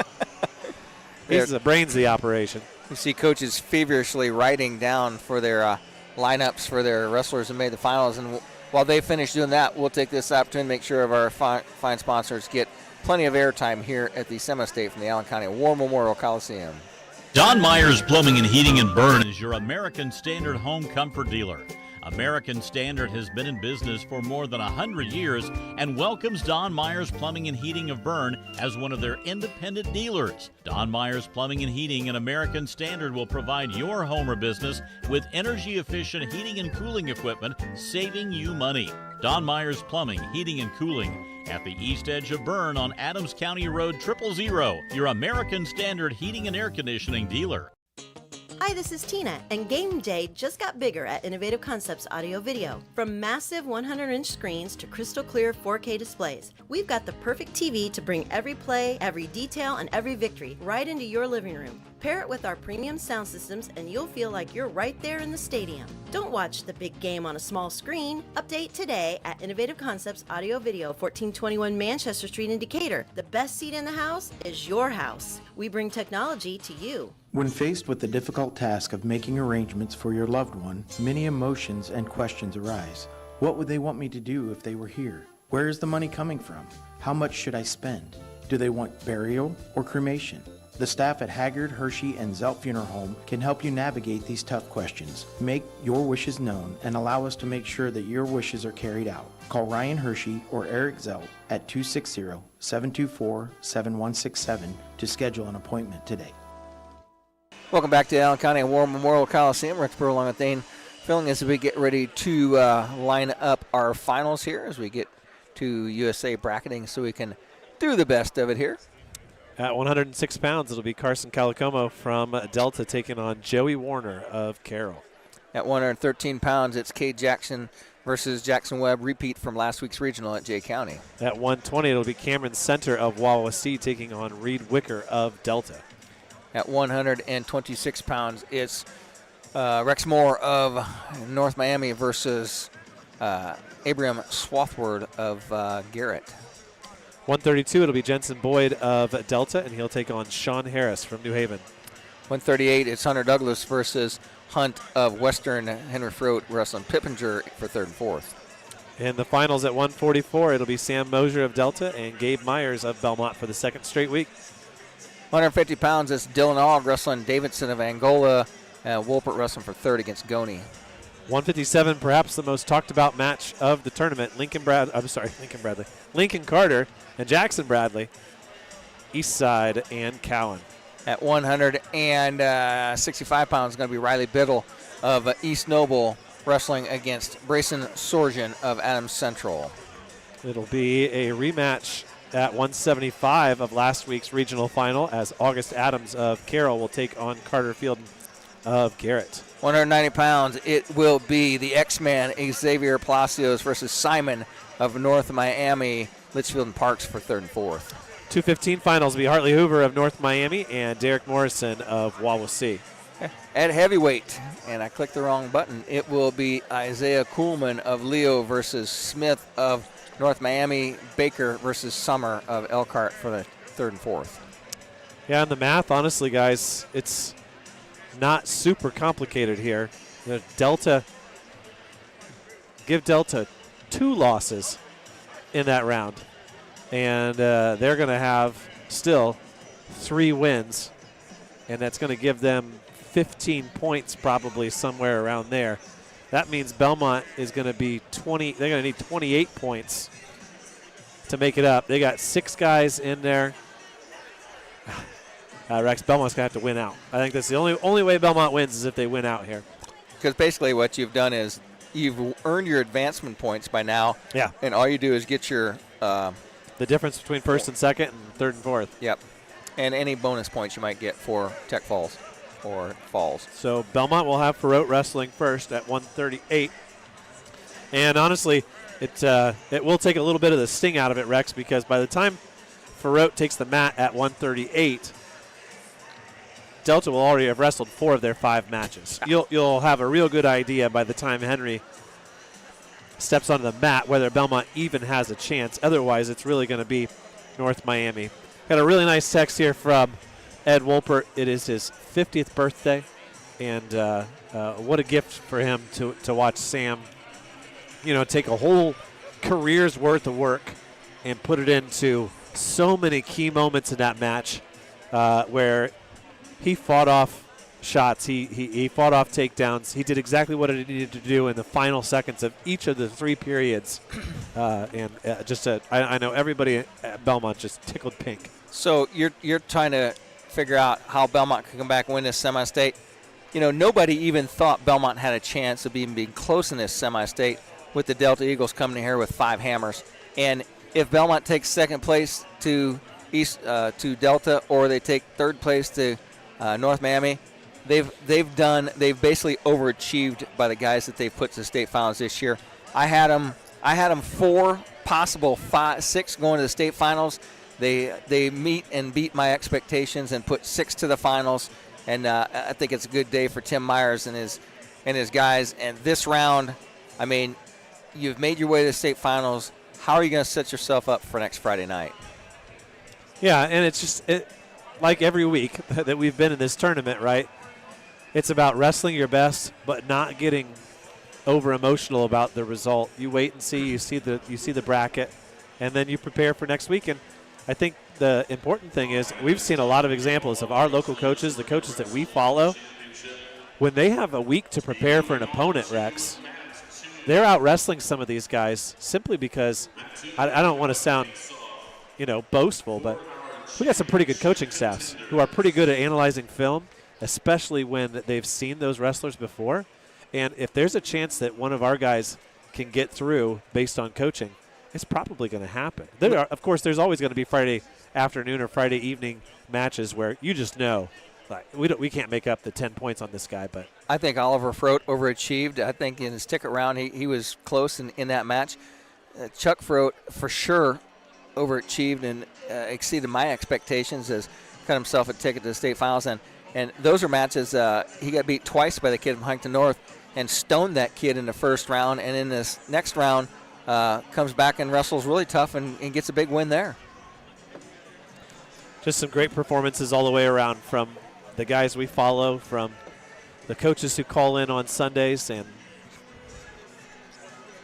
don't forget, certainly worth enjoying. Don't forget, tomorrow night, back at our regular time, 6:30 from the Double Eagle Clubhouse Grill. We were early last week because we were in front of that oh-so-exciting Super Bowl game that I almost fell asleep during. But that's because all the wind had went on in my sails because we just had a big high school wrestling weekly show. That must have been it. I think they're getting ready to line up and do the face-offs here, and I'm going to take this opportunity to squeak another round of commercials in here. Back with more right after this. Renowned around the Midwest for his skills and his creative abilities, Nate Bowers and the team at Bowers Paint Studio in Decatur work with a wide range of clients, from collision repair to custom paint jobs for classic cars and motorcycles. Located on Monroe Street on the west side of Decatur, Bowers is your place for body work too, whether it's getting your ride back on the road or finally getting that classic car, the paint job you've always wanted. Stop by or give Nate a call to put the best in the business to work for you.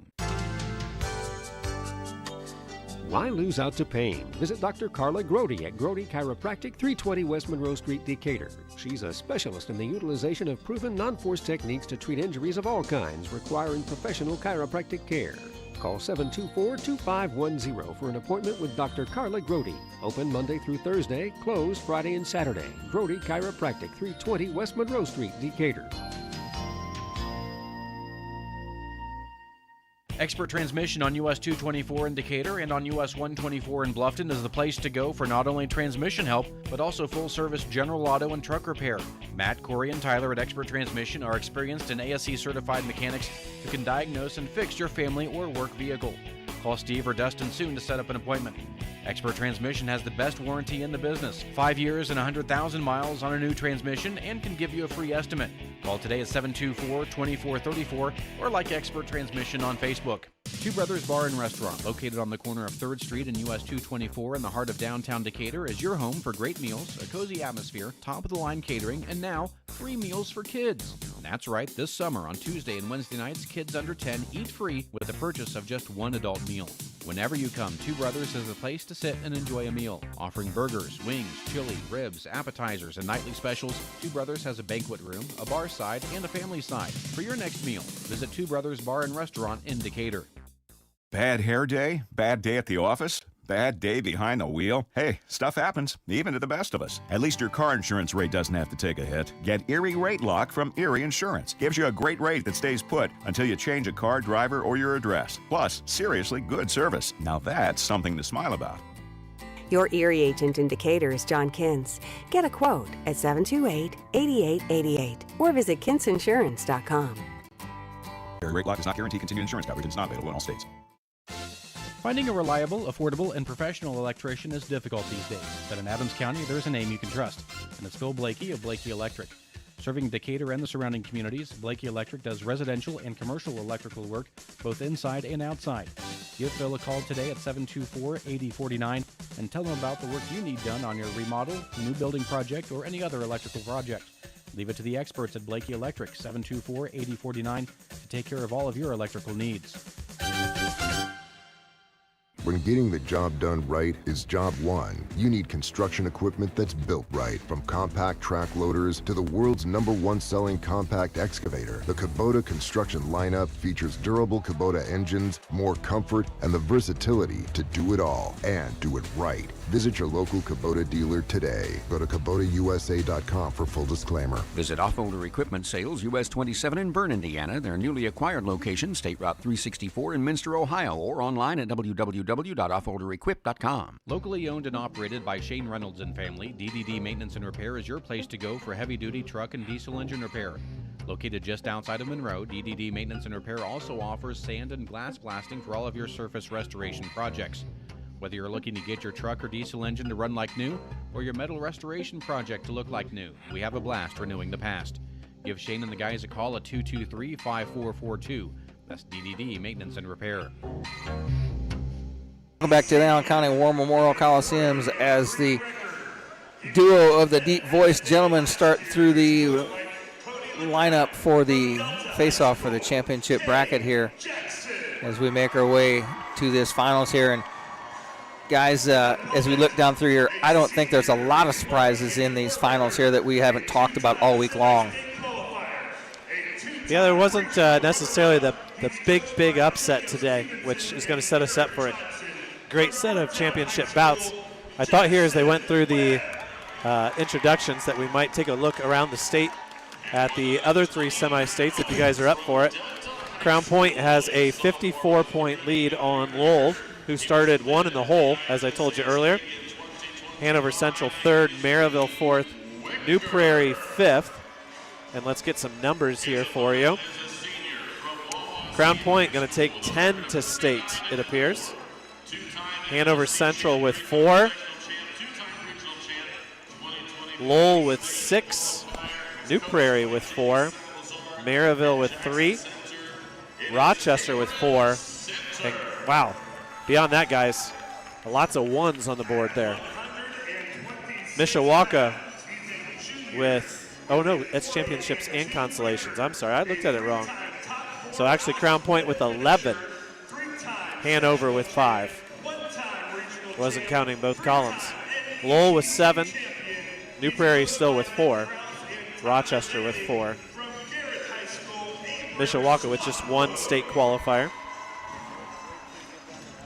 This opponent is a senior with a 39-0 record, a career record of 159-8, a 4-time state qualifier, a 1-time Yeah, losing a state champ doesn't help, that's for sure.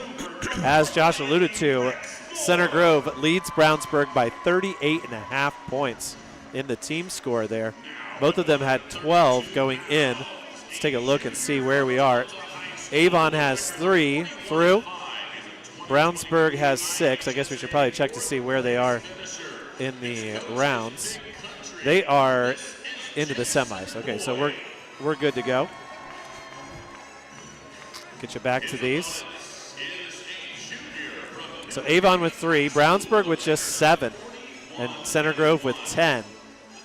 Columbus East with 6, Mater Dei with 6, Franklin with 6.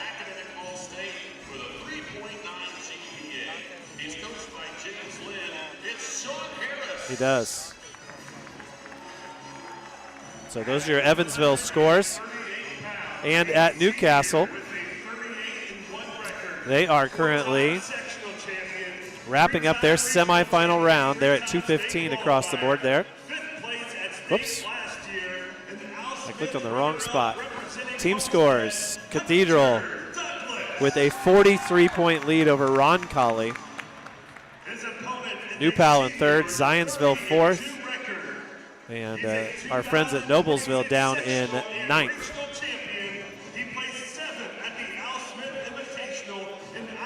Well, we kind of knew that their sectional was a little bit weak and set them up, and they were able to take advantage of the lack of depth in Cathedral's sectional.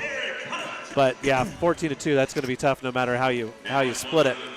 Looks like 4 qualifiers for Franklin Central, 3 for Fishers, 7 for Cathedral, 5 for New Pal, 5 for Roncalli. Rossville only gets 2 through, and 3 for Warren Central, 4 for Zionsville. Were you on mute, Josh? It's on mute. I've gone through every broadcast so far this year, and haven't made that mistake, and I get down to I was having a good conversation with myself there. Yeah. Well, we did at the Delta match. Yeah. You and I came on, did the most beautiful intro, lined it all up, went to the first round commercials, and our beautiful intro was all on mute. They would have made Phil Provost proud. Yeah. That's how good it would have been. It always makes it easier to come back and recap after you've been off because you remember what you just said. So what I said off air is just that, I don't know if Brownsburg, 7 of those guys are going to be very competitive as far as medaling, but Center Grove, a couple of those teams that have more bringing to it, it could be a new team up top, and that's different than the dual style tournament. Well, that's good. Yeah. That's what we want. Yep. To be real honest, none of us up here want to see Brownsburg win it again. I'd just as gladly see someone else win it. Join us next week on Saturday. We'll be all over it. The only problem is it's a rotation of those 3 schools that seem to follow Crown Point, Center Grove, or Brownsburg. Now, is there a finals match that sticks out to you guys? I think Bradley, Lincoln Carter. I think Bradley and Carter, although I picked Bradley personally, and that's who I think is going to win, but we'll have to wait and see. After we saw Duval with 1.5 legs chase him to a close match, and then Chuck Froat, put some pressure on him in that match, Bradley has just cruised through this tournament here today. I'm excited for the Jackson Webb. Yeah. He gets a rematch at Cade Jackson. I thought maybe he had him last weekend. It's different when you're this late in the day. Everyone's fat and healthy as far as wrestling, but maybe he catches his number. Some of those that we're going to see again, it'd be good. And you're talking about that one. Joey Warner comes out and wrestles well and picks up a win. Webb picks up a win. Then Delta starts to feel the pressure. They're only down to 3 bouts after that. So, and with Delta being so early heavy and North Miami having their hammers at the end, you never know. We've seen Webb close that gap on Jackson over the last 2 weeks. Yeah, last week was a good match. Now, I know you haven't done the numbers yet, but it seems like the Jay County Regional looks pretty tough as far as the semi-state. No, that Dane What do we said, know? Dane said the computer said that we were the weakest semi-regional coming into the semi-state. Yeah, well, they try to argue that. I don't know. They try to argue that if you send 4 guys, that the most important thing is how good is the guy who didn't get to go? How good is the 5th place guy that comes out of there? That's their definition of how tough your regional is. I guess the idea is that our regional always has enough good guys to fill the 4 spots, but you get to 4th or 5th and they're usually pretty weak. Well, I think they're all pretty weak once you get there comparatively, but what do I know? The good news is I don't think it's going to affect Belmont, AC, or South Adams. No, I think agree. all 3 of them are going to be automatic qualifiers, and the rest of the formula, who cares? Yeah. So Belmont was in the lead in the team score heading into this round. Adams Central was in the lead heading into this round, and South Adams was 1 spot away. And they've certainly, with what they've scored today, I didn't see. Let's see, Lewis Cass. Did they win a match today? I don't remember them winning a match. No, they had a guy in that last round that got beat, I think. So surely South Adams went around them, and Cass won't have any more points to score. North Miami will jump South Adams. Rochester will jump. Yeah, that'll be interesting.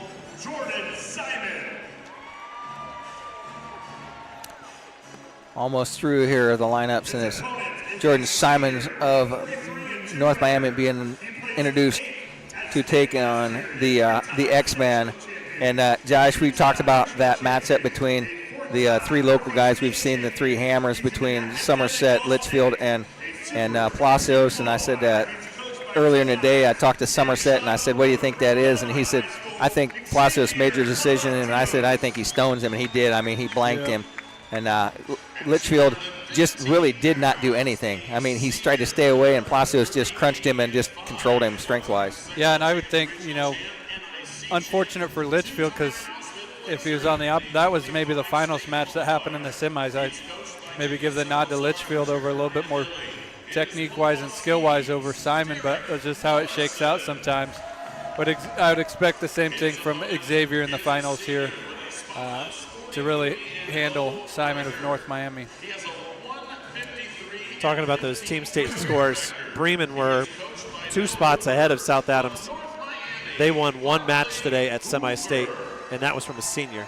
So they really stand still. And South Adams should get a lot closer. Taking nothing away from Jordan Simon, he started today at 42-2. So with 2 more wins, he gets to the finals to take on Palacios. Palacios with 2 losses, one of them to Hardin, who's ranked number 2 in the state, and the other one to a young man from Heritage Hills that kind of caught him in a move. But Palacios has been looking strong the last 3 weeks. Yeah, I'll have to go back and look at North Miami's schedule because, like you said it earlier, Dane, they're kind of knocking how everyone thinks you need to have all these tough matches. They don't wrestle a tough schedule, but when you have as many of these guys at the semi-state finals as they do, does it maybe pay off to wrestle that tough of a schedule, or maybe a little bit easier schedule and you work on your technique and build confidence? Who knows, but they're doing something right there at North Miami. It's an interesting case study for sure. Apparently their schedule is tough enough. Yeah, agreed. So we are ready to go. The introductions have completed, and we're going to have championships on mat number 2 to our left. And 3rd and 4th place will be right in front of us on mat number 3 as we are ready to go. First match of the day at 106 pounds, Warner of Carroll and Caliacomo from Delta. Let's just run right down the line. 1, 2, 3, 1, 2, 3. Dane, take the first one. I'll try to take some of these where I don't need to go down and take pictures, as I'm the only photographer left standing, I think, today. So Caliacomo, the freshman, and Warner, the sophomore. Warner with just 2 losses on the year, both wrestling in blue here. And Caliacomo with a loss to Kennison from Crown Point, I know. And Warner has a loss to Heisler up at 113, and they've both lost to another opponent at 113 as well. Caliacomo wrestling in the white tights at a Brad Harper I always height. like that reference. Somewhat up the shin. And Calicomo in on a single leg. He dumps Warner over. Warner brings that leg all the way over the top, and now they're facing in opposite directions. Calicomo on top of Warner, and boy, that's a quick stalemate. But just what you want, though. You want a quick stalemate there. Once they get to that position and they're facing in opposite directions. These officials have seen that situation enough this year. You know nobody's going to come out of that. The match in front of me here, it's going to be Connor Cleveland and Ari Schrock of Connequa. No score in that one right now. So Belmont fans hoping for, wouldn't call it a miracle necessarily, but hoping that Delta can drop one here early and give them a chance to still come back and win this. And it's going to be all up to Joey Warner to start things here. And Calicomo, as you hear the buzzer for the consolation match, Calicomo gets the opening takedown. Tell you what, this Schrock kid from Connequa really impressed me in that match as he really pushed Joey Warner. And he turns him over. Calicomo does. He's got to get the fall. Boom. And that is not what North Miami and Belmont fans wanted. Not only do they pick up the win, but they add another 2 points to their total. And they now lead Belmont by 19 points. Well, I think that was an interesting match because we all were wondering how good is he, and we thought maybe Warner could slow him down, and that's not the case. Guys, I'm going to use this opportunity to play around the commercials. Back with more in a 113-pound championship right after this. Miller Land Surveying is one of Northeast Indiana's premier full-service land surveying firms. From lot and boundary surveys to large topographical, commercial, and industrial surveys, Miller Land Surveying can help you with all of your surveying needs. With a seasoned staff, the latest technology, and a drive for perfection, rest assured your project will be done professionally and efficiently completed every time. MLS is proud to support today's broadcast and encourages everyone to get out and support local athletes. New year, new drive. Celebrate 2026 with big savings on vehicle maintenance at Best One Tire and Service. Get 10% off any brake service. A New Year maintenance package is only $289.99. Save $25 on an alignment with any tire purchase. Receive a free battery check plus $25 off any installed battery. Start the new year with safety and performance in mind. Best One Tire and Service. Selling tires, serving people. Don Myers Plumbing and Heating in Bern is your American Standard home comfort dealer. American Standard has been in business for more than 100 years and welcomes Don Myers Plumbing and Heating of Bern as one of their independent dealers. Don Myers Plumbing and Heating and American Standard will provide your home or business with energy-efficient heating and cooling equipment, saving you money. Don Myers Plumbing, Heating and Cooling at the east edge of Bern on Adams County Road 000, your American Standard heating and air conditioning dealer. Hi, this is Tina, and game day just got bigger at Innovative Concepts Audio Video. From massive 100-inch screens to crystal clear 4K displays, we've got the perfect TV to bring every play, every detail, and every victory right into your living room. Pair it with our premium sound systems and you'll feel like you're right there in the stadium. Don't watch the big game on a small screen. Update today at Innovative Concepts Audio Video, 1421 Manchester Street in Decatur. The best seat in the house is your house. We bring technology to you. Are you planning for the best? Healthier calves, heavier weaning weight, and more pregnant cows that put more money in your pocket? Hubbard Feed's Blueprint program offers a new approach to mineral supplementation. Extensive research shows that peak performance is possible with Blueprint. So plan for the best this season by using Blueprint minerals from Hubbard Feed. Contact Lehman Feed Mill on 000 in Bern and take your herd's performance to the next level. Want to make your home a more comfortable place, but don't think you can afford a top brand heating and cooling system? Well, Carrier has the right solutions for every budget. When you turn to Liechty Brothers, your Carrier expert, they'll show you the full lineup of best-in-class home comfort systems and help you pick the one that best fits into your home budget. Because in this economy, who couldn't use a little more comfort? Hi, this is Ken at Liechty Brothers Plumbing and Heating with a very simple philosophy. Show up on time, do what you say you'll do, and if there's a problem, fix it. Liechty Brothers, 251 East Water Street in Bern. Welcome back to the Allen County War Memorial Coliseum. Rex Burr along with Josh Gaskell and Dane Filling. And with Caliacomo getting a quick fall over Joey Warner, the third and fourth place match is currently now 3-3, tied up with 43 seconds left to go in that match.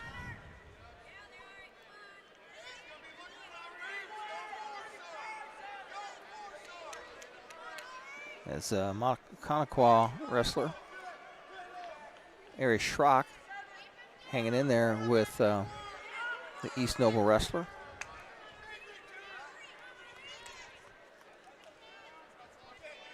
Connor Cleveland of East Noble and Schrock. Now, did you guys fill out your pick'ems for today? I did not. No pick'ems, huh? We might just have to challenge each other next week. Pick'ems at the state finals is always the fun thing you do on Friday night as you've winding down and there's a stack of hams in somebody's hotel room. Now, are we going to wind down at the other hangar? Are we going to join the lads with the Indiana mat like we did last? Usually I have to go down there and show them how to set up equipment because they're Well, they're just down the road from. Where are they going to be at this year? The same place. Oh, okay. At the hangar. I'm going to remember to drive down there because I walked last year and it was really cold and I walked a long way. Hey, it's supposed to be pretty warm. See, I was going to say it's shirt sleeve weather. See Krager West at Johnson's Auto Sales, the corner of Adams and 13th Street in Decatur for your next car, truck, SUV, or van. Johnson's Auto Sales wishes all wrestlers good luck. We'll leave the next one for the young man here coming up when we get to 138. I was going to say, if I'm listening right now, I'm booing you, Dane, because Gus has done a phenomenal job of reading that off every time so far today. Takedown there by Cleveland is the overtime victory winner over Ari Schrock. I at least got something right on my pick'ems. I had those four in that right order. Now at 113 is going to bring up Kate Jackson wrestling against Jackson Webb, a match that we saw last week at the regional finals, and it's going to be Heiser and Kleberg for third and fourth.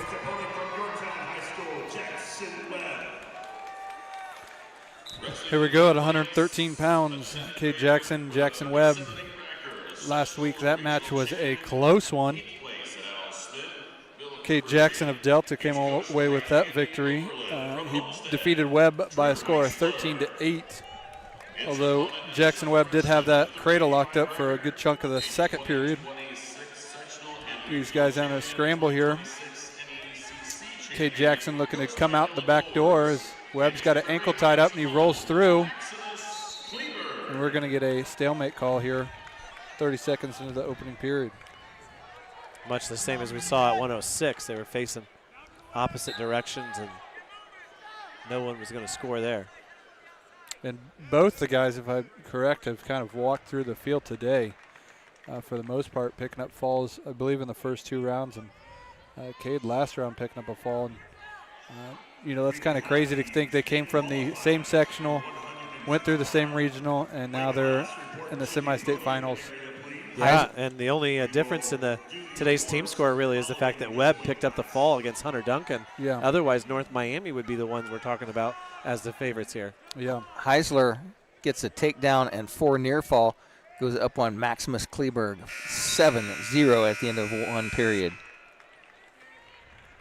Guys, I don't know about you, but gizzards are sounding awfully good on the way home. My wife gave me that look. 9 Mile Pizza's looking awfully good on the way home. She gave you the gizzard look?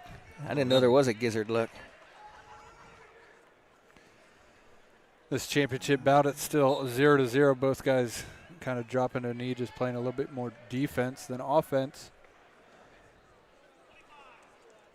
Seen this in the college wrestling. I don't know if you watched much Rex this year, but they're now calling this position where you drop to one knee as stalling, because unless you're going to an offensive position, you're just kind of necessarily blocking from any attack. As Webb shoots a crossbody single, he's looking to finish the opposite direction. He's got Cade Jackson on his butt, and he's going to try to roll through and maybe catch a head and arm, but no takedown is awarded. You know, Josh, we saw in Palacios' match against Litchfield something we'd never seen him do before. He knows that Litchfield's a football player and has a good blast double. Palacios dropped down to one knee, and it just really threw Litchfield. Litchfield didn't know how to attack, and so he didn't. Yeah, and there's a place for it. You know, like I remember back to my high school coach telling me, you know, lowest guy always wins in a lot of the attacks. But when you're not attacking and you're on a knee, you know, it needs to be called for something. We haven't seen this championship match many attacks as Cade Jackson hits a nice throw by there from his knees. So the score is now 3-1 as Jackson Webb got the escape. Heisler with another cradle locks up. He's going to go up 14-0 on Kleberg. And Josh, you were not at Mishawaka to watch the finals, but Kyle Harden from Cathedral blast double took down Palacios easily twice, and Palacios says, maybe I should get down lower so that guy can't get to my legs that fast. Yeah, and that'll be, you know, Xavier, you know, hopefully he doesn't have to go through Harden this year again, but he could easily make some noise. As Cade Jackson locks up a cradle, he's going to take Webb back. He's got him in danger as Webb rolls through. Webb looking to come out the side and maybe finish in his own cradle.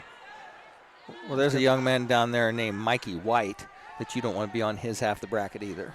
Yes, both very athletic guys. So as Jackson Webb's going to get should be reversal here. And that's the thing, once again, right? Like, you don't know which side. That's why they do it this way. You can't choose your side.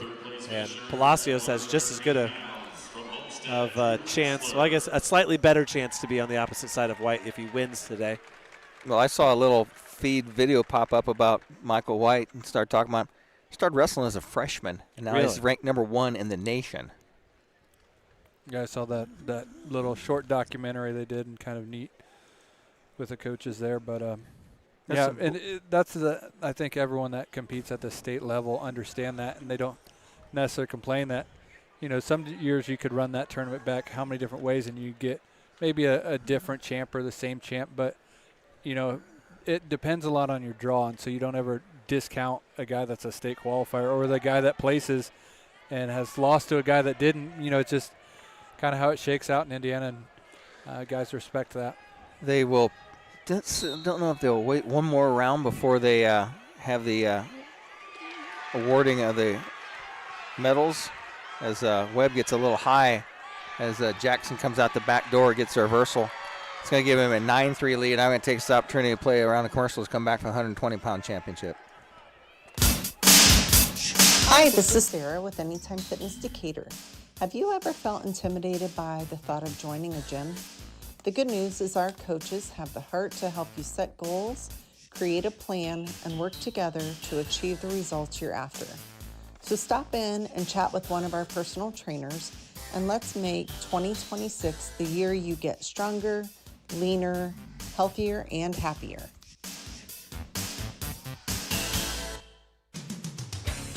The Double Eagle Clubhouse Grill is where wrestling fans go for a great meal after a big win. Everyone at the Double Eagle is proud of our Adams County wrestlers and their accomplishments this season. Whether you're looking to sit down and have a nice meal after a long tournament, or if you'd like to celebrate with other wrestling fans, the season never ends at the Double Eagle. Come on in to the Double Eagle, 1730 Nutman Avenue in Decatur, and enjoy a great meal inside or with carry-out today.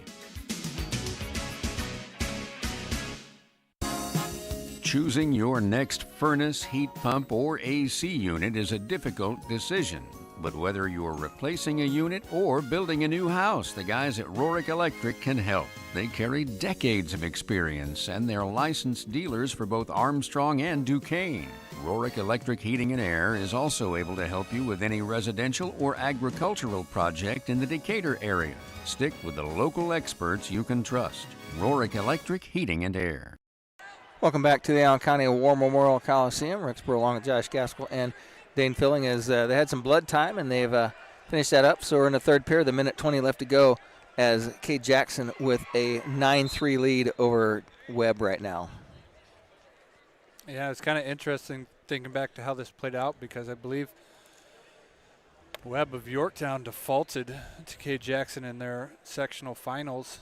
You know, only thinking that, you know, if you're going to see Cade Jackson, you only want to see him once at regional. But, you know, now you're getting your second look at him, not thinking that's maybe how it would shake out. But This is only the second matches. They've had 3 matches against each other technically. And they are going to have the awards ceremony in between this round and 120-pound championship bracket. So I've got some commercials queued up. So in the next 52 seconds, when the Jackson and Webb match is completed, we'll be able to go off to that. As Cade Jackson looking to become the second champion here for Delta so far tonight. And guys, what kind of 3-man group does that look like in the Delta room? I don't know. I wonder who goes with who. Kelly Acomo, Jackson, Wicker. As you wind out the bracket up there at the top, as you start throwing Boyd in there.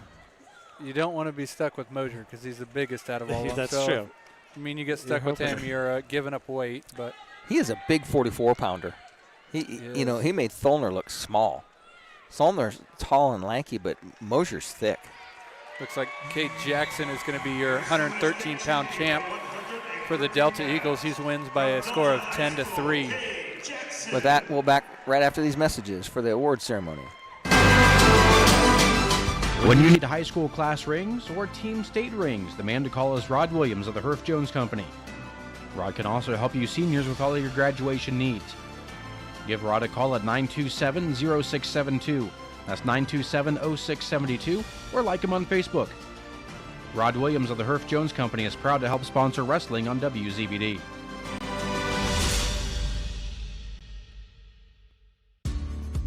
At Jackson Associates Financial Services in Portland, we are committed to maintaining the highest standards of integrity and professionalism in our relationship with you, our client. We endeavor to know and understand your financial situation and provide you with only the highest quality information, services, and products to help you reach your goals. Give Troy a call for the latest rates on CDs and learn about the advantages in today's financial climate to invest in your hard-earned dollar. That's Jackson Associates in Portland. Some call it overplanning. At Gen Solar Power, we call it foresight. Be prepared for the next power outage with a Generac Home Standby Generator. After sensing a power outage, a Generac generator automatically restores your home's power, whether you're home or away. Generac, it's not just a generator, it's a power move.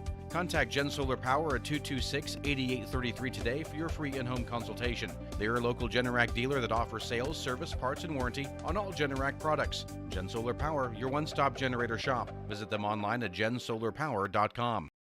Welcome back to the Allen County War Memorial Coliseum. And Dane, there's your match at 120. There's a pin. I'm sorry I didn't give you much of that match. Reed Wicker only needs about 30 seconds to pin Cameron Center. And guys, I don't know. I don't know if North Miami's going to have the matches or the points to come back and knock Delta off their perch. So they've now won 28 matches in a row this postseason. They got 3 semi-state champs already.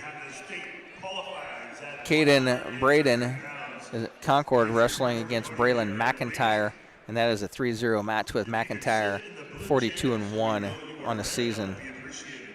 And, you know, I'll be honest, we could see a lot of those guys as semifinalists at the state finals. They could put up something like a 40-something-0 from sectional to, you know, a lot of those guys haven't even given up points in any of their matches. Just remember, last year we had a Delta guy we followed that nobody even touched him, and he goes down to the state finals and just got mopped up, and we're thinking, man, that's the difference between here and here. Yep. So just when you think you're the big dog, there's another dog comes along. The problem is a lot of their returners, I think they're all state medalists minus Jensen, who's out, and they're freshmen. So yeah, everyone else placing in the top 5. You would think they're the big fish down there, even if it's in Indianapolis. They were all either 4th or 5th, right? Mosier was 4th, and the other ones were 5th. We had a nice conversation with Coach Salazar of Wawasee during the break, guys, and he told me that they've got some really exciting lightweights coming in who are 8th graders that they're really excited about. As there's Brett Smith, former coach of Prairie Heights. Hey, he retired. What's he doing on the floor? Must have stole somebody's tag. He probably did. And Jamie just said that Wawasee's really excited about where their program is heading. They've got 2 guys who are wrestling in the finals here this afternoon, and he's really hopeful that they can sneak into a vote-in spot for Team State for 2A. I told him congratulations on how high his strength of schedule ended up being rated. He said, well, a lot of that had to do with the fact we scheduled Belmont to start the year, and that's turned out to be a great scheduling decision on Coach Meyer's part for sure. And they pushed Belmont a couple of years in a row. Yeah, they have. The 1 year when Henry had to come from behind and get a fall. And I'm not saying, but both teams have improved so much. If you wrestled that duel right now, it would be worth the price of admission. Yeah, for sure. Both teams growing a lot, in the last couple of months. I just enjoy that duel because Rex is always off doing some football game in the cold, and I get to sit in the warm. I was sitting in a soccer cubby in a rainy football field in Maryville, Indiana. And who knows? We've fallen into such a routine now with football. Who knows what this next football season is going to bring? I can't wait for it. You got South Adams, who I think will continue to be strong. Adams Central, they're going to be just as good as they were this year, next year, but they're playing in a different class. That's going to make a big difference. They've already got the game scheduled against Lures to kick off the year. Young August wants to know if the C team can go to Lures. He's looking forward to potentially calling that one. Well, I think, Heritage, for all the problems that they had at the end of the year last year, they're still going to be a really solid team when it comes to the ACAC. And then we've got the big ACAC news that Southern Wells wants to dip their toe in both ponds at the same time and join the MEC while also being a member of the ACAC. The ACAC said, yeah, we're not into that. Well, dual citizenship, basically. It's not gonna work. I went and listened to Coach Blaker, the new Belmont football coach, and he had those young men believing they're playing in the state championship this year. Yeah, that's what it takes. I heard Rex signed up to play football. I was ready to go. You still got a year of eligibility left. If they don't succeed, it's not for lack of enthusiasm. That man is keyed up. Agreed. Well, and that's what you want from, whether it's wrestling, football, basketball. If your coach is that enthusiastic, it's hard not to rally around him as an athlete. And so hopefully the Belmont Braves can turn a corner on the football field, and sounds like they might have the right general to do it with. In that situation, you better be a good salesman. Yep. As right now, McIntyre gets a near fall, and that's going to do it. Tech fall is going to do it. So your third place winner is going to be McIntyre of North Miami. Picks up a couple points for them as he takes out Braden by the final score of 16-1. And they're going to play give us some awards away, and I will play a round of commercials. No, I won't. We're just going to talk here a little bit, Josh, because I didn't have them queued up. Well, it looks like we're going to have Dakota Sprunger at 126 pounds, wrestling for third and fourth for South Adams. But in the championships, it'll be Swathwood of Garrett and Rex Moore of North Miami. For third and fourth, you're going to have Gabriel of Lakeland, and he's going to be wrestling, like I said, Dakota Sprunger. We said earlier, if you can get the win here for third and fourth, it maybe helps you. You definitely don't want to draw a champ from another semi-state. So Dakota Sprunger could only help himself by winning this third and fourth place match. You keep an eye on that Sprunger match, and I'll keep an eye on the Moore match and Swathwood. Moore and Swathwood, that's going to be a battle as Swathwood in on the first takedown. And Moore fights that off, was nearly taken down.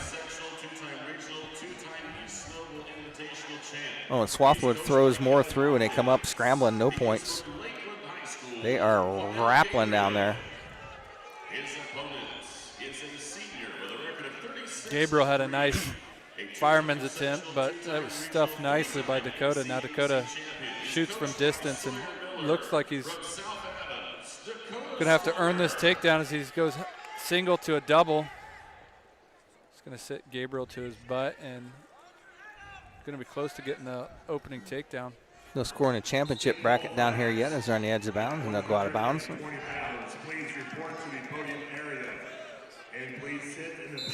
Spartan gets the first takedown right at the tail end of that buzzer.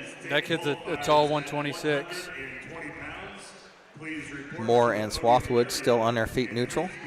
Moore on a nice shot as he hits a little slide by and returns, and Swathwood with a standing Granby. Rolls right out of it.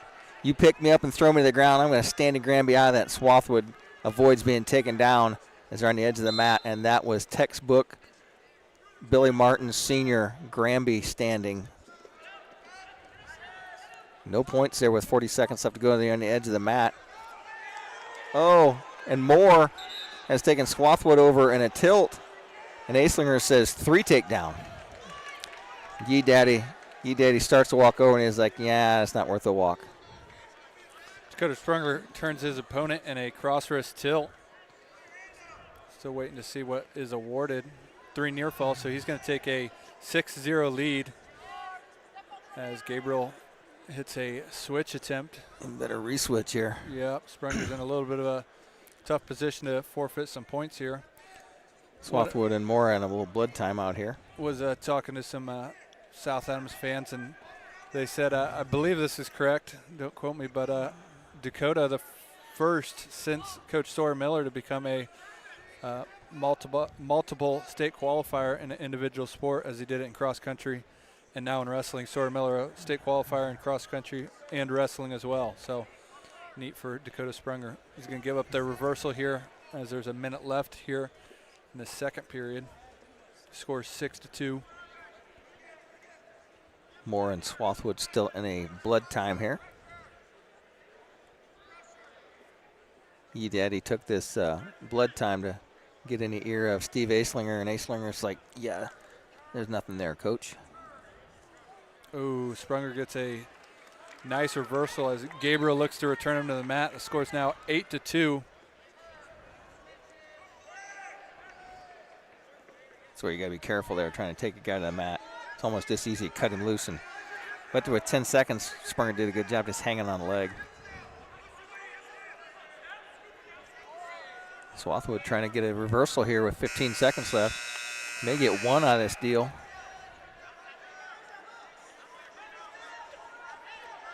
Moore and a shin whizzer down there, really hanging tough, but Swathwood trying to stand him on his head. No change. We'll have to possibly tip our Fort Wayne semi-state rankings, as this is the top 4 that were ranked, and this is the top 4 that are going to advance. I believe it was Swathwood ranked number 1, Rex Moore number 2, Sprunger 3, and Gabriel 4 in the rankings. So right now, 3-2 is the score between Moore and Swathwood. Swathwood in a nice low single, and Moore is so good with that shin whizzer down there. Try to get Swathwood off his leg. Swathwood changes off, goes single the other way. They're back up to their feet. Nathan Wynn doing a good job of blocking our view. Thank you, sir. Swathwood in on a side cradle. Oh, and Moore's going to try and rip him out. Another counterattack. Tell you what, these guys are going at it. These 120-pounders or 126-pounders.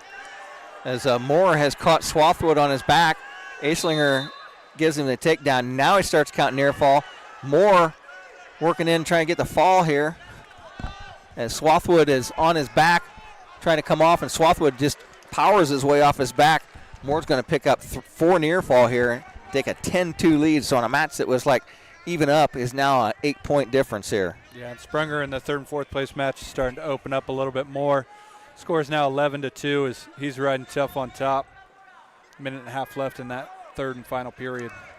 And some of these fans understand, but we'll reiterate, going in 4th at the state next week on Friday night is not where you want to be, and taking on a champion from another bracket. Even though every year there are guys that come out of here as semi-state champions get knocked off by a 4th place someplace else. Moore catches Swathwood in a cradle. They go out of bounds. He's going to give him 3 near fall. It's going to make the score 13-3 now. Moore starting to open things up on Swathwood. Blood time for Sprunger again. 22 seconds left to go in the second period. Moore with a 10-point lead here over Swathwood.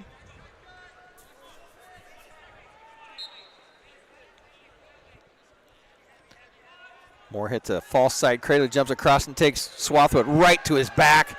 He's going to get the fall. There it is. Rex Moore Swathwood stands up, and Moore jumps to the top, catches a false side cradle. Rex Moore remains undefeated on the season, and he goes into the championship bracket and gets to fall over Swathwood. Third, fourth, Dakota Sprunger does return to the mat. Just a little blood cleanup. It's 10-4, minute, 8 seconds left in the third period. Sprunger's on bottom.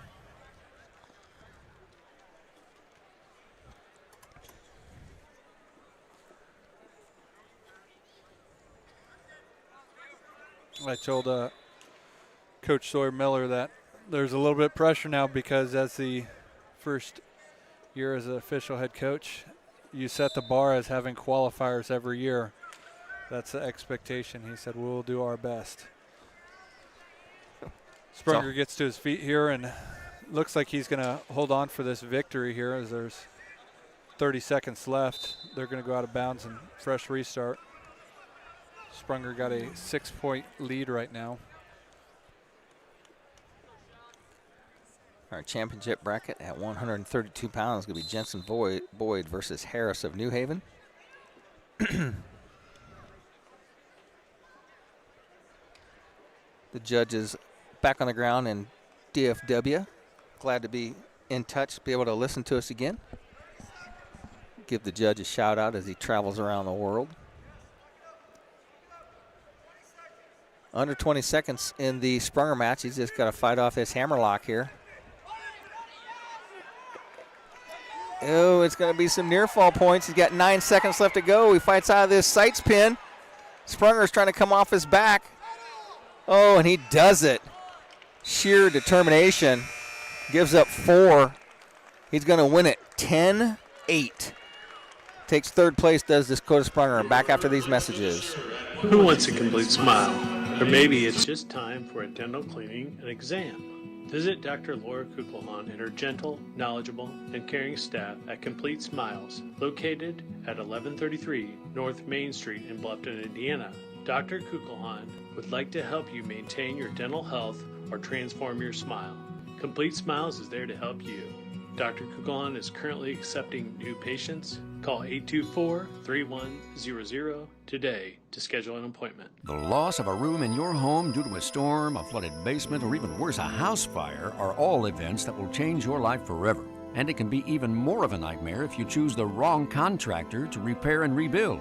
That's where K&R Contractors in Decatur come in. The guys at K&R use the same software as the insurance agencies, and they're at the forefront of the industry in this area when it comes to storm damage restoration.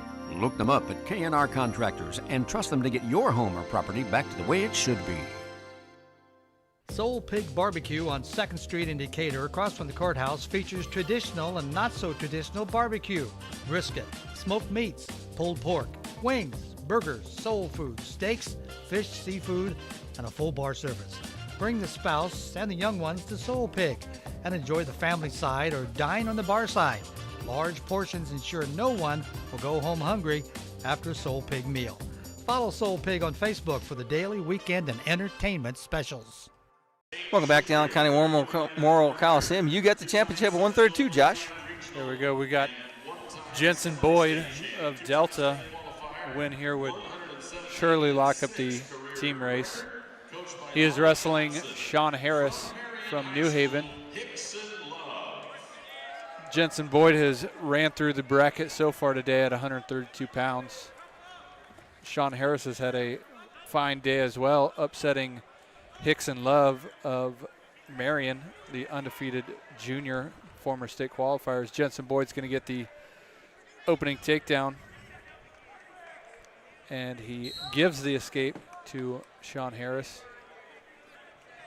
I think that's maybe a stat they need to start keeping in sports is the points given. The gimmies. The gimmies, because, you know, on the scoreboard you think Sean Harris maybe earned an escape against Jensen Boyd, and it was more given than earned. And in the third and fourth place match, we have Hickson Love and Trip Hazley. Trip Hazley from Madison Grant. Looks like Jensen Boyd's going to pile on another takedown there as time's going to run out. Josh, one of the greatest wrestlers I ever refereed in Alex Surtzis was wrestling against a guy in a team stools, and he took a guy down, and every time he'd take him down and laid him up, he'd tap him on the hind end when he went out. Did about 3 times. He got out of bounds. I said, don't do that anymore. And he goes, yes, sir, and he never did again. He took a guy down and pinned him. That kid was so smooth. He is so smooth.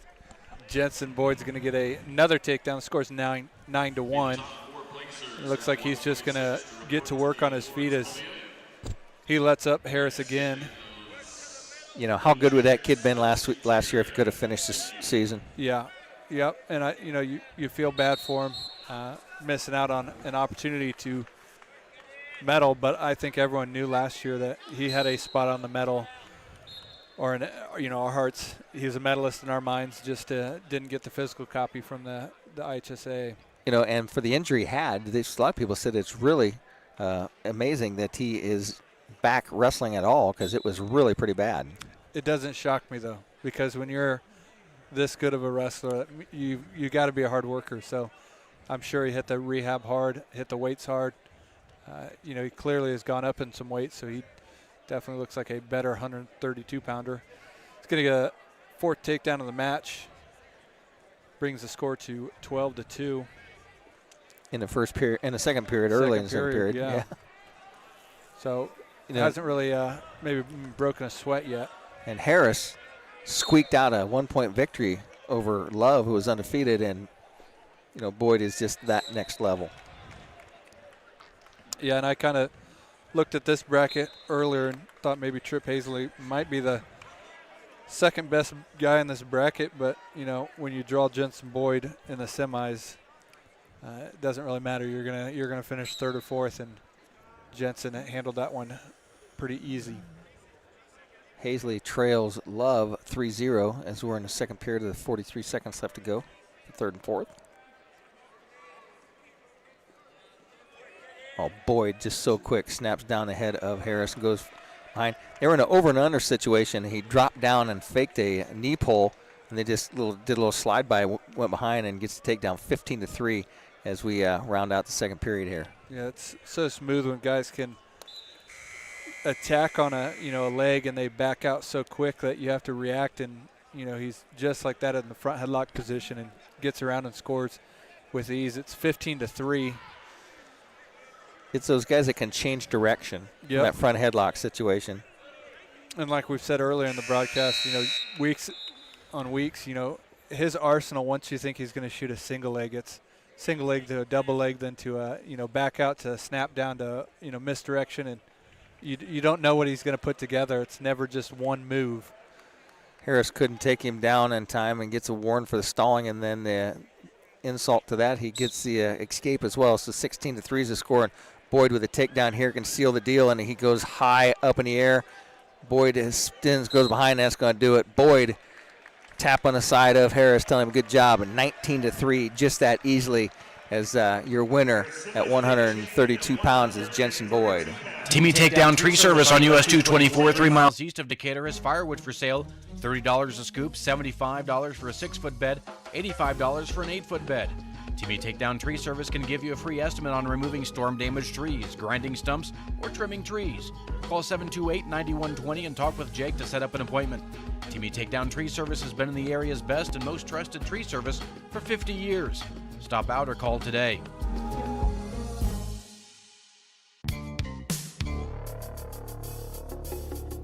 When it comes to excavating, the name to know is Luganville Excavating. Luganville Excavating can do total site development, dig your basement or pond, put in your septic system, even grade and install your driveway. Call today at 849-0251 or like them on Facebook. Luganville Excavating has 40 years of experience, gives free estimates, and guarantees all of their work.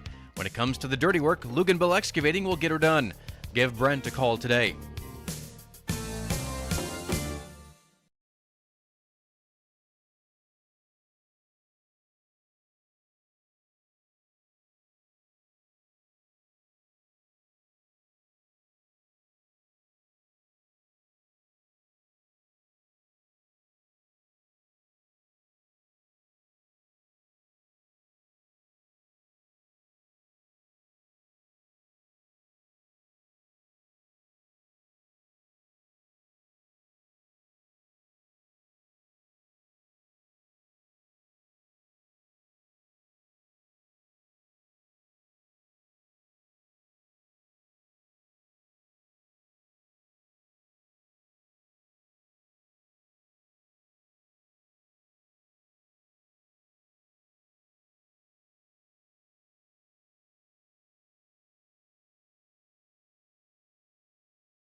Thank you, Steve Rouse. That whole thing was great, but Rex forgot to unmute Steve Rouse.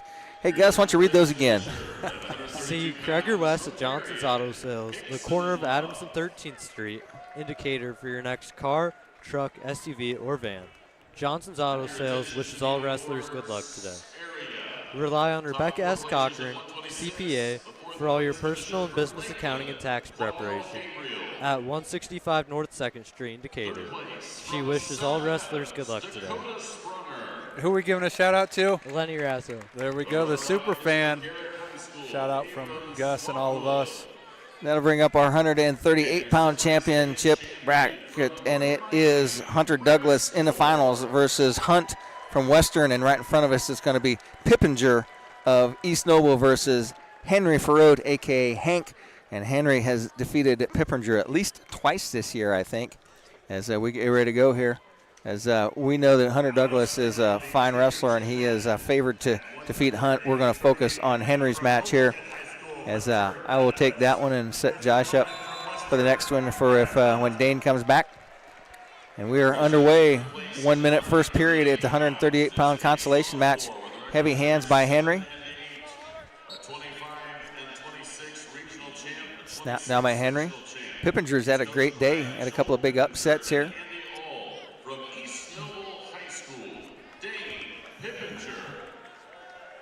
Henry's in with an underhook here.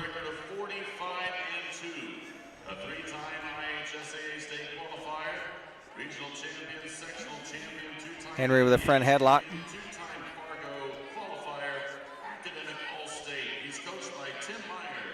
Henry Froat sneaks around, gets the first takedown here. Henry with 13 seconds left to go gets the opening takedown here. Henry's got a seatbelt tilt locked up here, and he goes all the way across too far, rolls on through with 2 seconds, not enough time left, as he's going to take a 3-0 lead into the second period. Douglas with a 6-2, now make it 9-2 lead in the championship bracket as he's cruising against Hunt. It's just a tough draw for Froat because I think he was easily one of the top two guys at this weight class. That match just happened in the semifinals rather than the finals. Henry's in a over and under situation. He drops down to a single leg out of that and picks a single leg up, locks up a side cradle, and he's got Pippinger on his hip. Got the 3 takedown, makes it 6-0. Decides he's not going to force it for a near fall. Settles for the 3-point takedown with 1:35 left to go. Henry cuts him loose, gives him his escape. See, that's how we do it. You say cuts him loose for his escape, or he earns his escape, you know. Those guys with 2 seconds left to go, they need escape. Hard set out, turn in, they earn that escape. Now Henry shoots a nice knee pull on the outside, heading outside, picks up the single leg, has the side cradle locked up. As Pippinger bails out, Henry just drops down. He's going to make it a 9-1 lead now. And Henry's really setting himself up nice for a good seed next week at the state finals at 138. We've seen him compete against some of the finest guys in the state at the Mishawaka tournament, finishing third. But there are some hammers at 138 around the state. Yeah, and I think a lot of the runner-ups from other semi-states are going to hate to draw Henry Froat as a 3 seed just based off how he did at the Al Smith. Yeah. He's had good experience against some of those guys out of the Indianapolis area, out of the Al Smith. And Henry with some super heavy hands. I mean, for a 38-pounder, Henry's got heavy hands, really snaps the head of his opponent all the way down to the mat. So with 30 seconds left to go here, Henry on his feet. Pippinger with a nice knee pull. Henry's able to reach back, grab the outside ankle, jack that ankle up, fight that off with 20 seconds left to go. And Hunter Douglas, your winner by fall over Hunt. Douglas, your winner at 138 pounds. Henry with another takedown makes the score 12-2. Time runs out in period number 2. Henry's going to take a 10-point lead into the third period.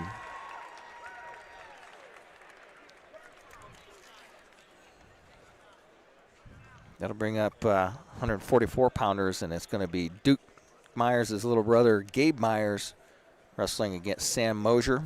They wrestled in the finals last week at Regional.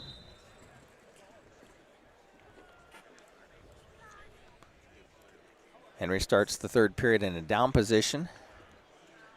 Stands up to his feet. Pippinger tries to take him down. Henry hits a standing switch. Spins. Cross faces out.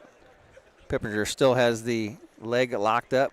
Has not been given the reversal, has Henry. Henry breaks that handoff, and now Henry gets the takedown.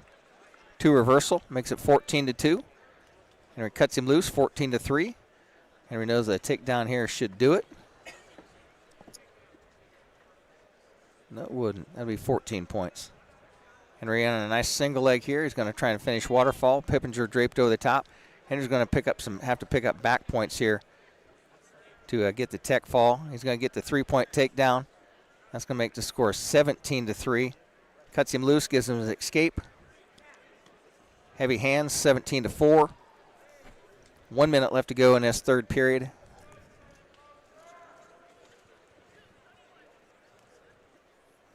Henry shoots a nice single leg, drops down to the ankle, gets the takedown, finishes off. Henry Froat, your winner, 20-4. As we go to the awards ceremony, we'll be back right after this. Selling land these days is no easy task, so you have to have a pro. Justin Griffin with Schrader Auctioneering and Realty of Fort Wayne specializes in farmland, estate sales, and homes in the Decatur and greater Fort Wayne area. With over 2,000 acres sold in the last 5 years, Justin's knowledge can help guide you with your sale. Give him a call or visit www.schraderfortwayne.com to find out more about how he can help you with your sale.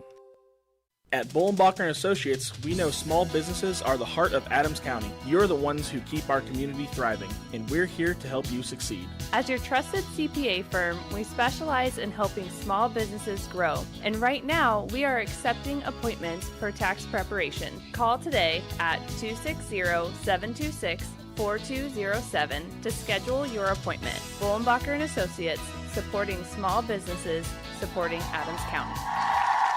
Welcome back to the Allen County War Memorial Coliseum as we make the championship bracket at Sam Mosier of Delta versus Gabe Myers of Belmont. Go ahead, Josh. You take that one, and I'll watch the Parker Barnes-Tholner match here. We got Gabe Myers wrestling Sam Mosier. These two wrestled last weekend. Looks like we're going to get a stop in the matches. The clock was only set to 1.5 minutes rather than 2 minutes. The clock is never set to 1.5 minutes. How could you do that? Yeah. Done a good job today so far, so this is the first real mistake on that map. But these two wrestled last week, and the match went to Sam Mosier with a tech fall over Gabe Myers. That came in 4.5 minutes. So Myers looking to improve on that. And Barnes and Tholner in a scramble here. Got their legs all tangled up. No time runs up. No takedown here. We're ready to go here on a Myers-Mosier match. And they just say, that was bad time. We're going to restart at 2 minutes. Even though they got 11 seconds off that first period, they're just going to restart it at 2 minutes. So Tholner takes down. Barnes climbs on top. And Gabe really setting up himself to possibly get a medal next weekend. You know, if you could finish in the top 2 of a semi-state, you would likely be favored to get a medal. It's not always how it shakes out. Gabe on a shot attempt there. He was deep on that double and single, and just like that, Mosier blocks him out in a nice ankle pick. Yeah, Mosier switches off, re-attacks. Ankle pick comes back up. Finishes with a double to get the opening takedown. That comes in the first 45 seconds of this match, and he's going to go right to a Turk as he's got that leg, maybe a crossface and shoulder half. Gabe doing a good job of fighting that off. And Mosier is going to look to give him the escape and maybe start neutral. Tholner with the first points of this match on the escape. Tholner goes between the legs of Barnes, comes out the back door, and they're still in a scramble here. Score in the finals, it's 3-1. Mosier over Myers right now. Tholner gets another takedown here and goes up 4-0. Tensy Dangerous called on the knee of Tholner, stops it. Mosier controlling the ties right now, trying to get to an underhook. Heavy on the head, gets a single. He's going to switch, try to come out the back door. He's got the leg hooked, and he's going to get the second takedown of the match in the first period against Gabe Myers. Scores 6-1. You know, we saw Thalner and Myers, 2 takedowns was the difference in that match. And Mosier with a quick fall over Thalner as just pulling away from Myers as well. Just letting them know that Sam Mosier is ranked #1 here for a reason. Yeah, and there was a couple upsets in different weight classes over the last couple weeks, but, this is the 4 of the top 5 guys. So, again, getting the rankings right. Mosier bumps up at 50 and wrestles Ogg, who's in the finals at 50. Oh, Thalner just has to bail on that as Barnes gets the reversal. Now Thalner with a high leg over, trying to reverse Barnes.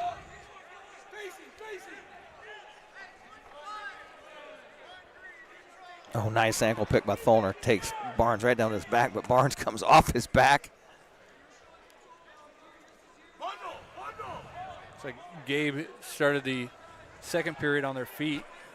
Mosier now around, just needs to return for a takedown. Gabe goes for a Granby attempt there, and Mosier follows and is going to get the third takedown of the match. Scores 9-1. Now back up to his feet. Myers gets the escape.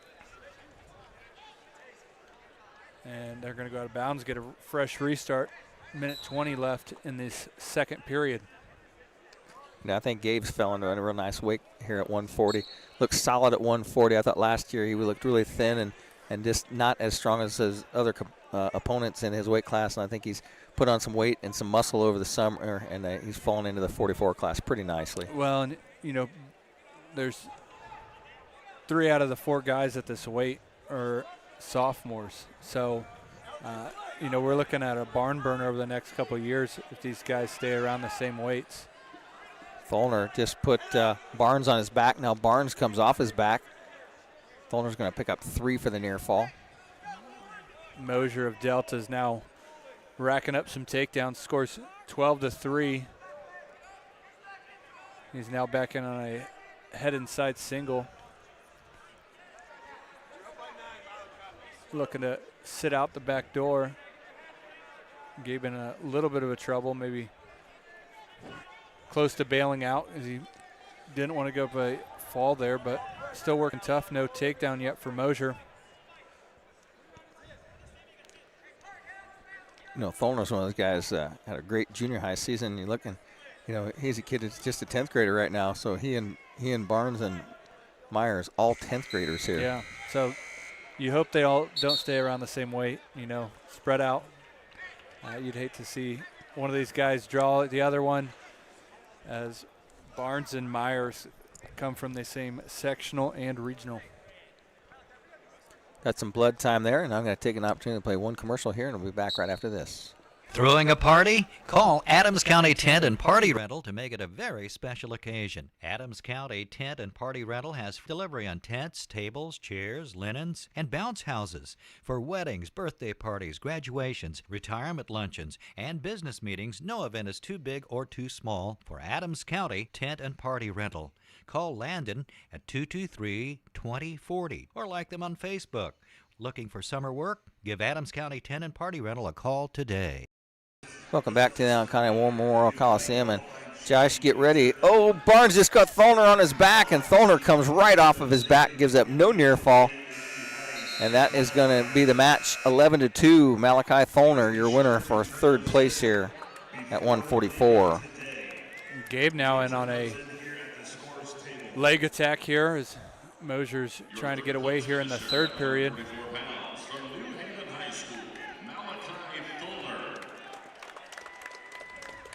I think Tim Myers is happy by that performance. Gabe's not shutting it down yet, being down 8 points.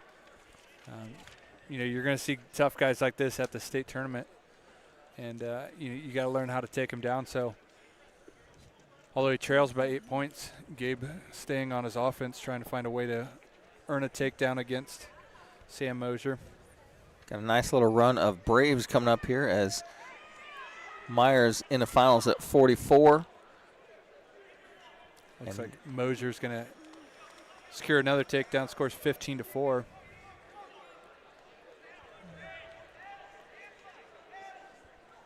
We're going to have Sam Wolpert at 50, Chuck Farrote at 57.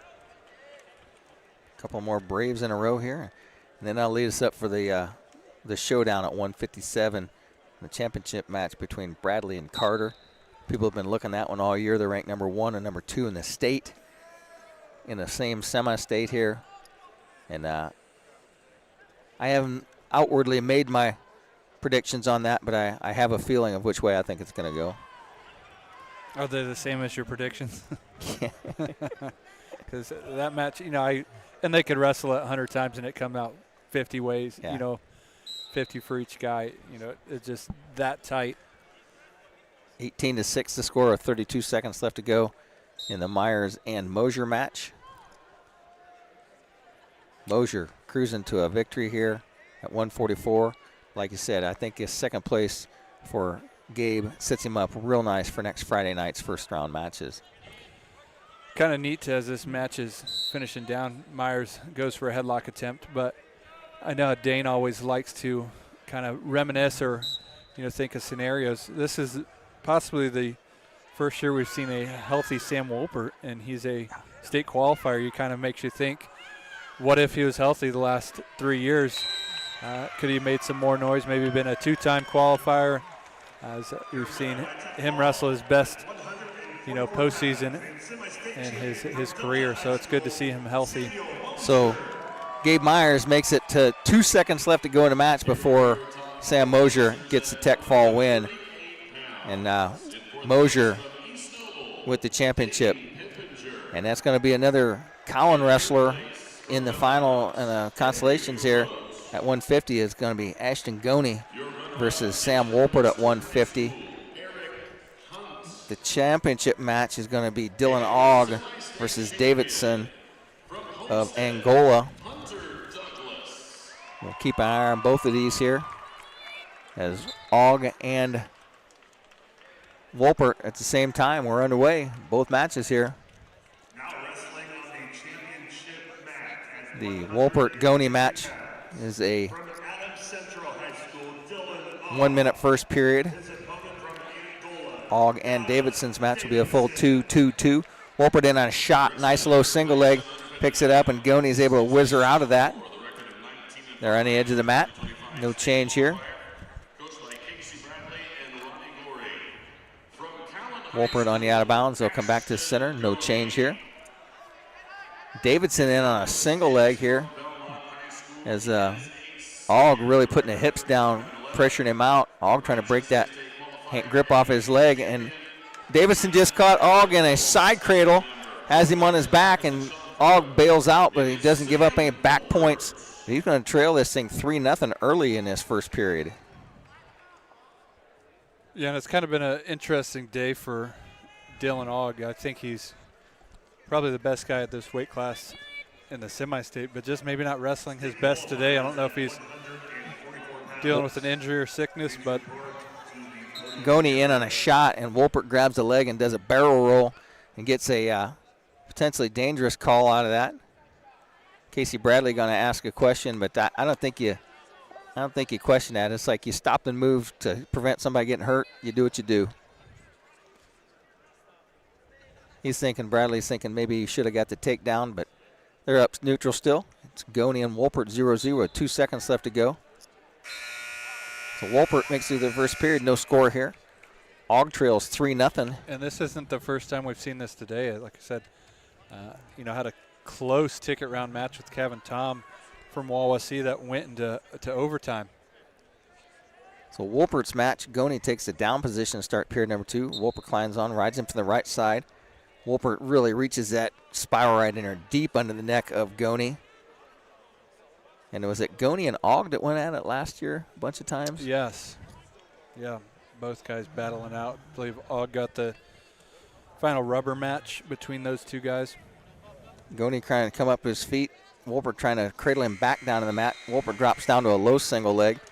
And Wolpert hangs down low in it single, and it's a shin whizzer for Goney to try and fight out of that. Wolpert still in control here. Wolpert trying to climb his way up. And the Ogg match 3-0. They're going to start second period on their feet neutral. I don't know why this guy thinks he needs to stand right there to take pictures. Wolpert still behind Goney. No score in that match. Ogg's almost going to give up a takedown here. Ogg trying to bail out here. Wolpert trying to lock up a cradle on Goney. And Goney's going to jump out and get the escape. Ogg still trails 3-0. Hasn't given up the takedown yet here, but Davidson's about to get the takedown. So Wolpert's match, 1-0 he trails, and Davidson with his second takedown goes up 6-0 on Ogg.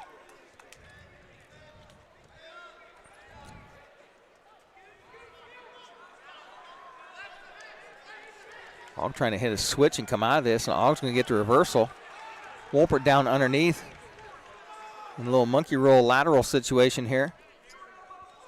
He's trying to fight off Goney. Goney tried to go around, and Wolpert's going to take him out of bounds to get a fresh start. Ogg trails 6-2 in his match now. Yeah, if you're Dylan Ogg, you might need to think about letting him up and trying to turn some takedowns. Wolpert, 5 seconds left to go. Goney throws him to his back, and he loses 3 takedown with 2 seconds left to go. Goney gets a takedown, goes up 4-0. Yeah, Ogg's still riding, but he hasn't turned his opponent yet, and Davidson threatened to get the reversal. So Wolpert starts period number 3, trailing by 4 in the down position. Ogg just got a tilt. He's going to pick up some near fall. What the final count's going to be, I don't know, but he may give up a reversal there. No, Maybe he doesn't. One, then a pause, then one, then a pause, then another one. So does not equal 3. Wolpert in the down position here. Goney riding with a tight waist. Wolpert tries an inside switch. Catches the leg of Goney. Goney tries to come up with him. Wolpert gets a reverse cradle here. Goney's going to leg his way out of it. He's going to use that leg. Try and guillotine Wolpert back over.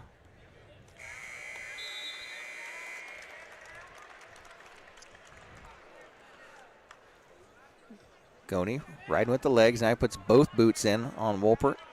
Minute 15 left to go. Little discussion between Ogg and head coach Ryan Landis.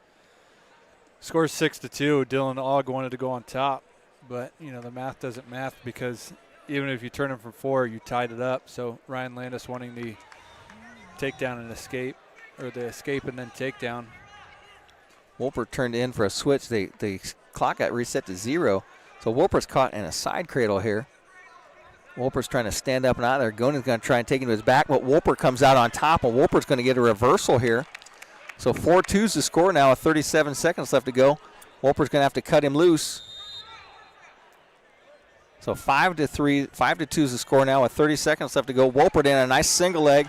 Picks up the single leg. Tries to drop him down. Shin whizzer by Goney.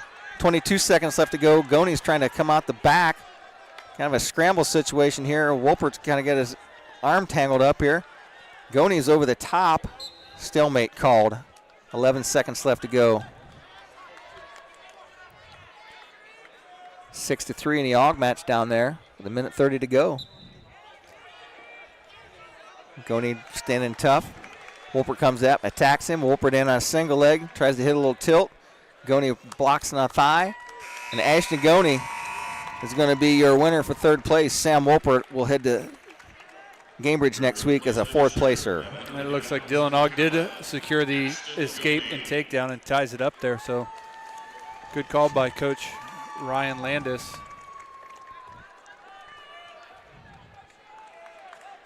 The hard question comes now. Do you give the escape and try to get the takedown, or you try to ride him out for a minute? You know. Well, he scored a lot of his points on a mat earlier, so we'll see. Davidson having a great season for the Hornets of Angola. Ogg just about locked hands there. Ogg goes into that leg ride that puts him in a seatbelt position. Under a minute to go here. Ogg's locked up a 2-on-1, and he's going to try and tilt him here. Oh, he got a 1 swiper. 46 seconds left to go as Davidson tries a Granby out of bounds, and Aug's going to ride right with him.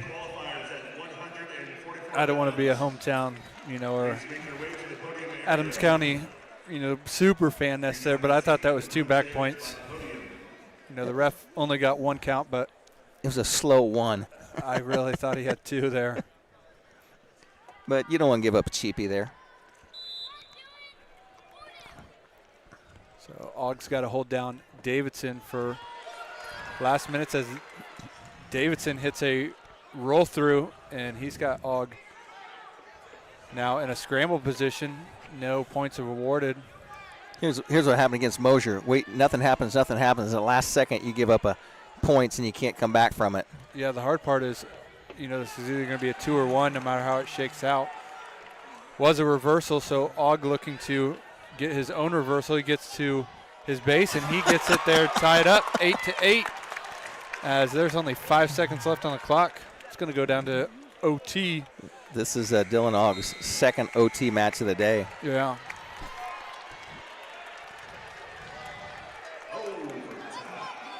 Aug, the first one back to the stripe, if that has any bearing at all.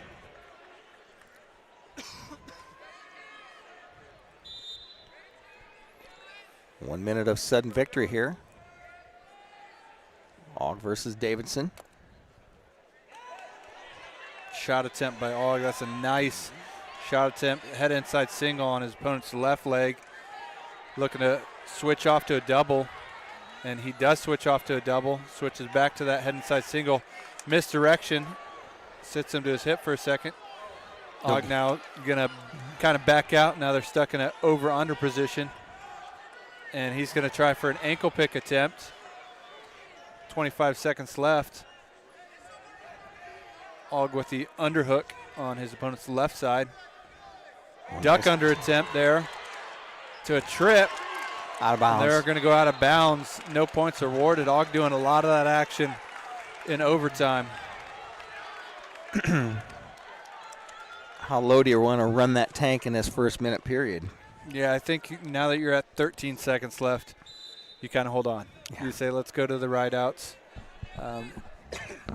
Because I thought he would have it there, and, he had the effort to get it, but just kind of ran out of real estate. As there was a throw by attempt there to a low shot, and time runs out. So flip of the disc, and it's going to be Davidson's choice. They're going to defer. Be Aug's choice here. These will go 30-second ride-outs. You finish the entirety of the 30 seconds. And these guys reversed each other like 4 times in this match.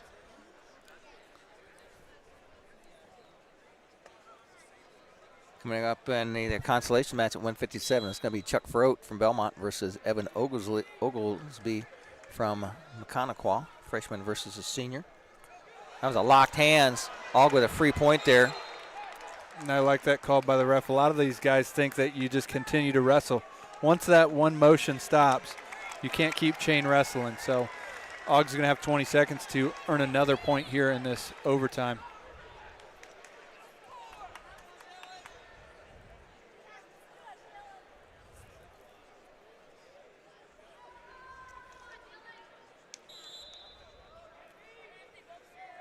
The whistle goes, and Dylan gets to his feet. No mat return attempt yet. And he does get his escape, so it makes it score 8-10. Shot attempt by Davidson. Aug gets around behind for a brief second, and then Davidson gets around behind, but the time ran out. Both the guys going. I think that's a great no call because I think reaction time did not give Aug the takedown. They're going full bore here in overtime. It's going to be Davidson's choice. He can choose neutral here. Davidson with just 1 loss in the season. Aug a junior, Davidson a senior. Yeah, no stall calls either, so Aug can afford to, drop down to an ankle. Even if he gets in a weird position, could even lock his hands because he's got 2 points here. So one of Aug's losses was up at 57. One of his losses to Sam Mosier, the champion, at 44.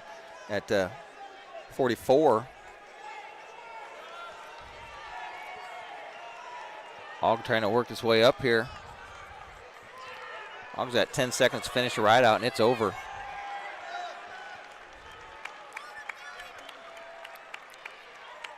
Good job by Ogg to ride him out. Ogg, your champion here at 150 in overtime. Josh, we're going to stay right here because this is a one to watch. I'm going to take the Bradley-Lincoln Carter match in the finals. You keep an eye on Chuck here and see what happens as the freshman from Belmont at 157 takes on Oglesby, the two-loss senior from Maconaquah. You know, we've talked about this match between Bradley and Carter all year long. We've seen a lot of Bradley. We've seen a little bit of Lincoln Carter. I think Bradley and Carter. You've been on mute, Josh, or just now? Okay, I'm sorry. Yeah, I think it'll pan out how we want it to, and you know, we could see this match again next weekend for a state title.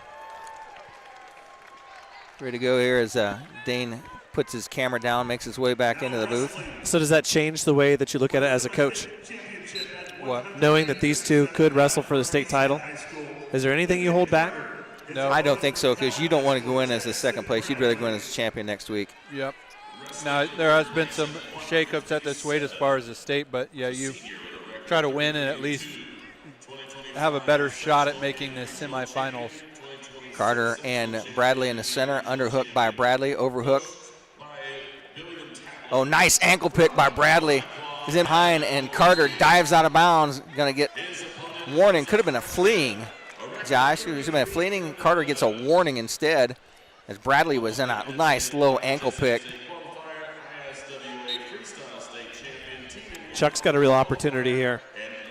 Carter in a nice slow single leg. He has Bradley picked up, and Bradley jumping around on 1 foot, trying to get on the edge of the mat here. Carter trying to hook him up here. Tries to bring him back to dump him down. Bradley doing a good job on 1 foot. Bradley reaches down. Bradley tries to dive away, and Carter drags, and now it's a warning the other way. That was close. I thought he drug his feet in as Eli Oglesby takes Chuck down to his back there. Caught an ankle. Chuck was the one putting on the pressure, and Oglesby just caught an ankle and tripped. That's a senior versus a freshman. Tripped right straight backwards to his back, and boom, 7-0. Bradley and Carter, no score here. 50 seconds left to go. They've both been warned for stalling for diving out of bounds, but they'll take that stalling warning over giving up a 3 any day. Bradley in a nice low single leg. He's going to try and go out the back. There we go. Chuck's going to get the takedown here to start the second period. So Bradley's in between, trying to finish Iranian, come up the middle. Carter is draped over the back. See how Bradley finishes here. He comes out the back. He's going to get the head. Carter comes up, and he's to his feet. Bradley needs to return him. Bradley is taken to the mat. Bradley with the opening takedown with 16 seconds left to go. Jackson Bradley leads this thing 3-0. And Chuck Frope gives Evan Oglesby an escape, so the score is 8-3. Chuck looking to get some takedowns here. So the Bradley-Carter match goes 3-0 into the first period. Choice goes to Carter. He takes defer, and Bradley takes the down position. Shot attempt by Frote. Oglesby stuffs it and just throws him right to his back. That was a bulldog from the feet, and there's the fall. Oglesby's going to get the fall from Maconaquah. Chuck Frote has a still impressive freshman campaign that will take him to the state finals down at Gamebridge. Carter starts in the top position. Bradley from underneath comes up to his feet. Spiral ride by Lincoln Carter. Bradley on his fours, trying to clear his feet. Carter throws in both boots. Bradley stands up and draws the instant potentially dangerous. Bradley back down in the down position.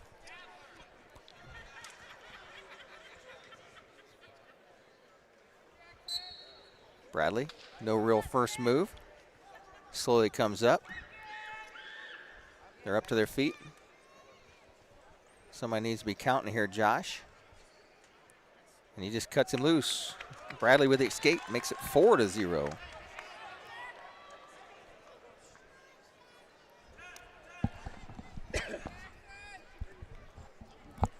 Minute 21 left to go in period number 2. Bradley on a change off. He fakes right, goes left, catches Carter off guard. Carter comes back out. Now Bradley up on above with an underhook. Carter is up head to head. Carter doing a nice job of blocking with his head. Bradley backs out. Jackson Bradley is committed to Purdue, I believe. Oh, nice little fake, little front headlock. Goes right, then goes left. Jackson Bradley spins it behind, but Carter does a great job of avoiding that takedown. Now Bradley is in a single leg. He's got Carter draped over the top. He's going to try and finish waterfall. Now he's going to take him back, try and get a defensive fall on him here as Carter is draped over the back. Not in good position. Bradley is in better position to score here with 30 seconds left to go. As Bradley's hanging on and potentially dangerous on that leg as Carter's leg was trapped underneath. Josh Howard doing a good job. Comes out of that. The back up to the feet with 26 seconds left to go. Guys, we got a score update here. Norwell 49, Snyder 28 and a half. You're going to flip the script on that one, aren't they? I'd say so. 18 seconds left to go. Bradley and Carter on their feet neutral. Bradley doing a good job of defending here in the last 7 seconds. Don't give up any crazy points. Time winds down. Third period's going to start. It's going to be choice for Lincoln Carter. He said, I will take the down position. Let's see what Jackson Bradley does here. I think the difference in this match is Bradley's actually gotten to his offense. Lincoln Carter wrestling a little bit more defensively. The thing is, Bradley's just got a lot of tools in the toolbox here. Carter, no real first move. Bradley does a wrist roll here. Just kind of riding behind, pinching the thighs in a little bit. That's got a seatbelt tilt locked up, I think, does Bradley. Carter stands up to his feet. Bradley takes him down. Bradley's got that chicken wing. See if Josh stops that from that standing position here. And he does. Good job by Bradley to know a move that he's going to put on and get the stalemate before Carter can escape. So back down with 1:37 left to go. Blood time. Lincoln Carter will have to get the bloody nose stopped. And tell you what, guys, there's been some upsets here and there, but I tell you what, this has been a great day of wrestling overall. Yeah, definitely. The Adams County contingent doing their job in the early rounds and qualifying for next week. The Jay County Regional doing a great job throughout the day. Lots of positives when it comes to an ACAC standpoint, with Bluffton and Heritage both making inroads, and South Adams, of course, also getting in there, along with Adams Central with a semi-state champ. And, it's a decent amount of representation from the NE8 apart from Belmont as well. Jackson Bradley climbs back on. Lincoln Carter stands up. Bradley's able to take that ball and chain on that backside, pop it out from underneath him. Carter's going to try and come up to his feet. Bradley tries to return him. Bradley drops down to a single, sweeps that leg back out from underneath him. 1:25 left to go. Bradley's spending more energy than I thought he would, and he goes into the leg position. Carter stands up and draws his stalemate. 1:20 left to go here in period number 3. Bradley with a 4-0 lead. Caution on green. That is Lincoln Carter gets a false start on the bottom. Dane, I see the athletic director of the Southside walking around here, and I tell you what, they've had a really good job of running this thing today. Yeah, they have. They've kept everything running smoothly. There haven't been really any delays. They haven't.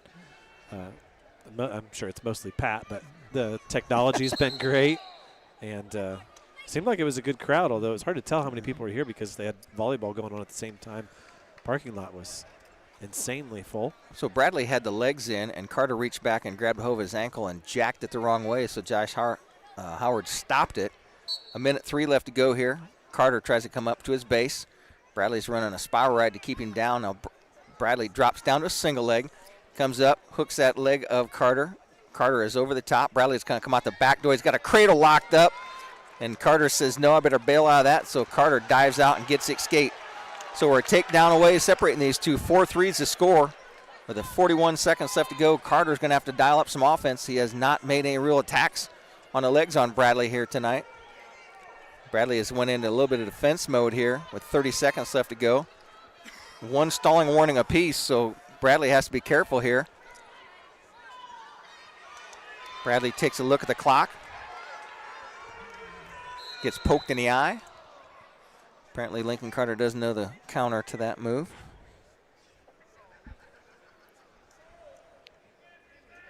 Josh Howard helping him out over there. So is this injury time or not, Josh? We've had this conversation, Dane, we've had this conversation before. Get poked in the eye, is it incidental? No injury time. Josh does not start any injury time. Hasn't signaled it. Incidental, we'll just call it nobody's fault.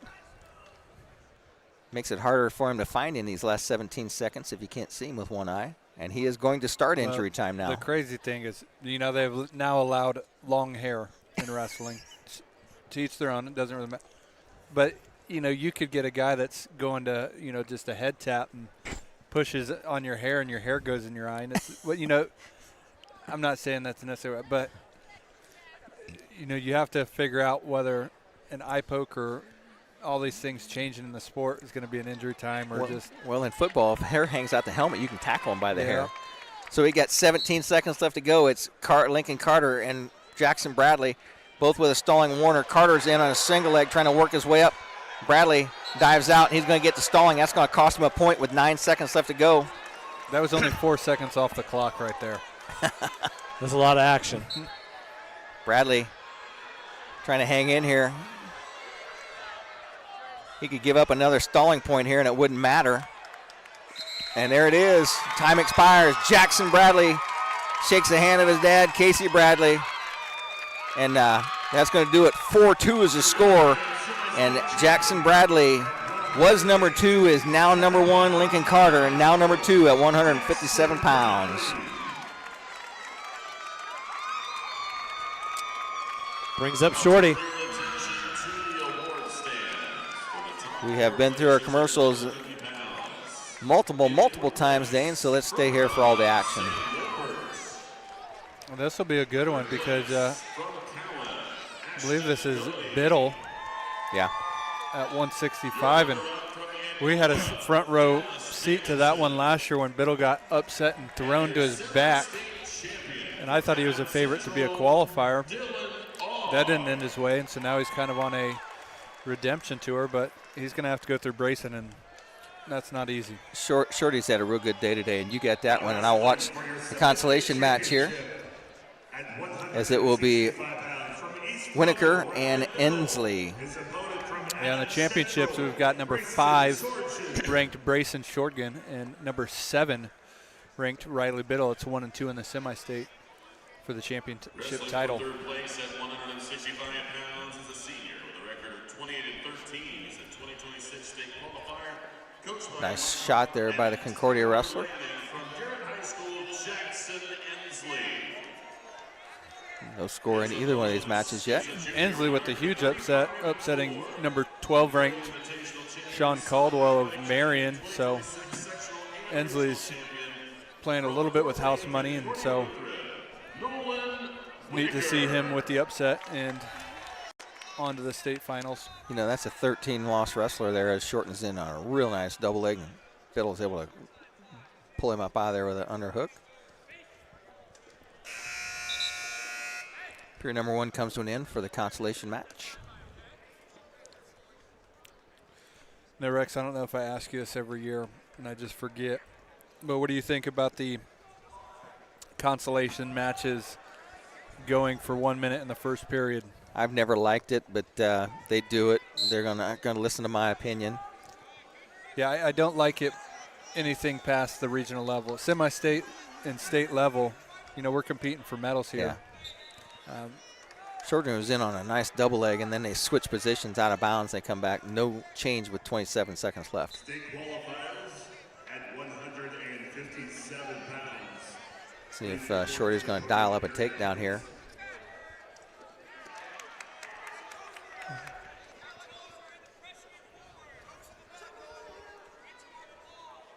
Under 10 seconds now. Biddle maybe more athletic of the two, but Shortigan just methodical in how he attacks and patient. And he has a nice double attempt there as he drives him out of bounds with time winding down. Biddle of East Noble is going to defer there. It's going to be Shortigan's choice here to start the second period. He's going to choose bottom.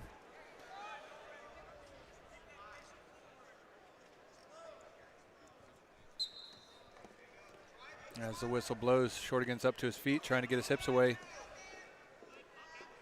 Works his way to the out-of-bounds line. He's on his feet. He cuts and faces, and he gets the escape. He just hopped out of there, didn't he? Yeah. He is stalking Biddle now. Still nothing in the consolation match here.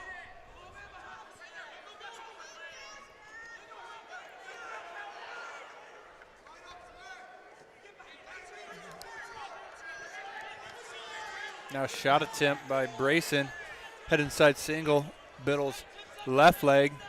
Trying to sit him back, and they go out of bounds on the misdirection. Biddle's doing a good job of hanging on the edge. Well, and Biddle's an athlete. I think he might be their quarterback and their maybe defensive safety corner or something like that. So definitely an athletic 165-pounder.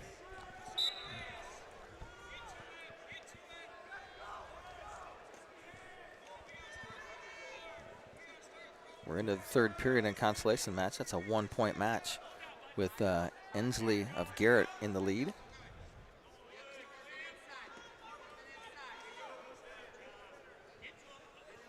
Brayson's really stalking Biddle. I wouldn't be shocked to see a stall call here in favor of Brayson.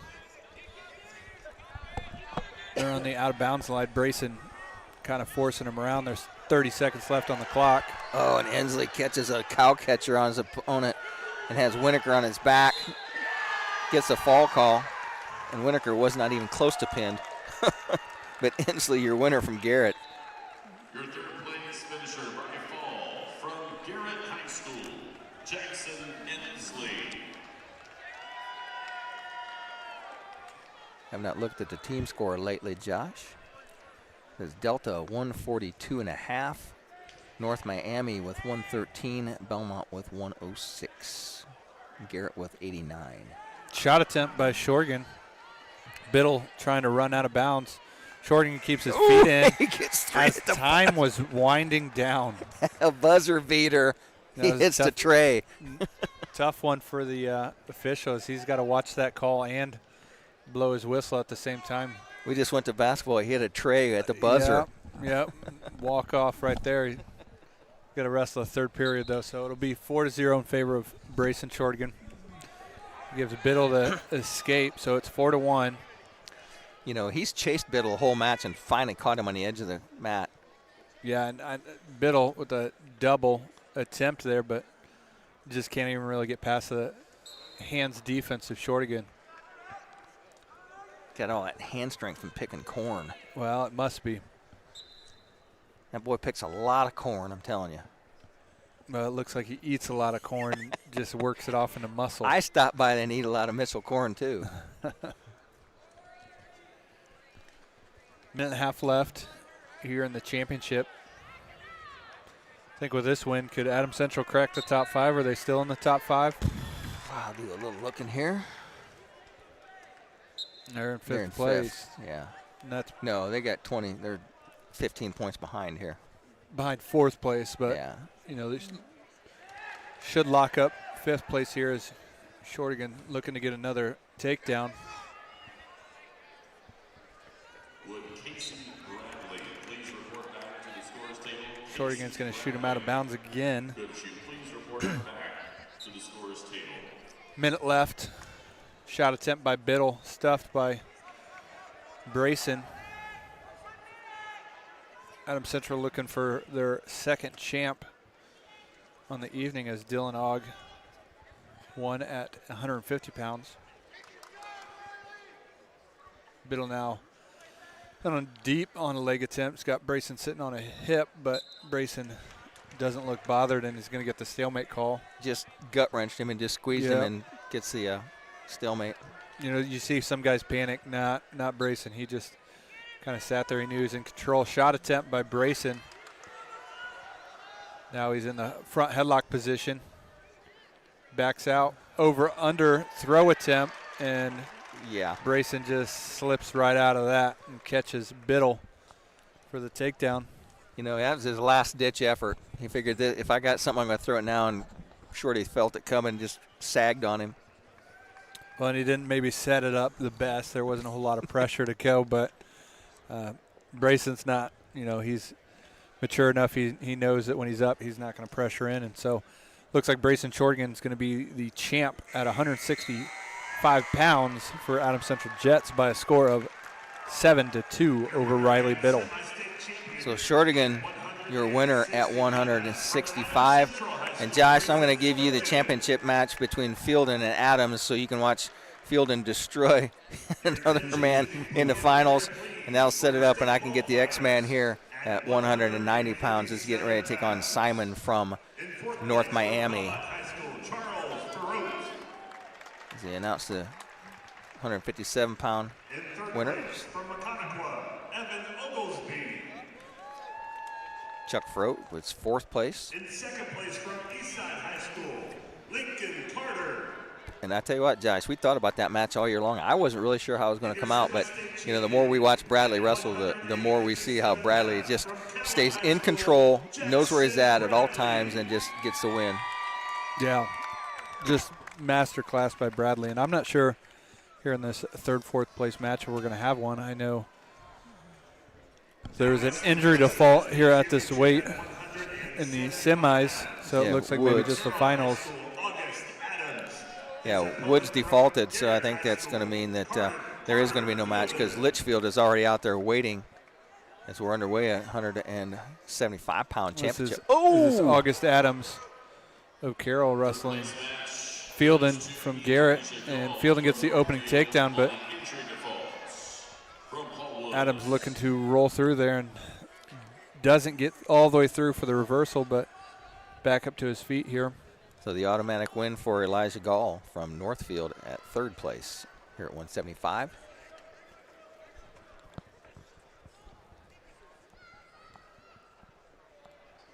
If we get a chance, Dane, to interview Jax Litchfield, we'll ask him, how strong do you think Xavier Palacios is? I don't know if you want to ask him that. That's the poll that we pull all the 190 pounders. Well, rephrase that, Dane.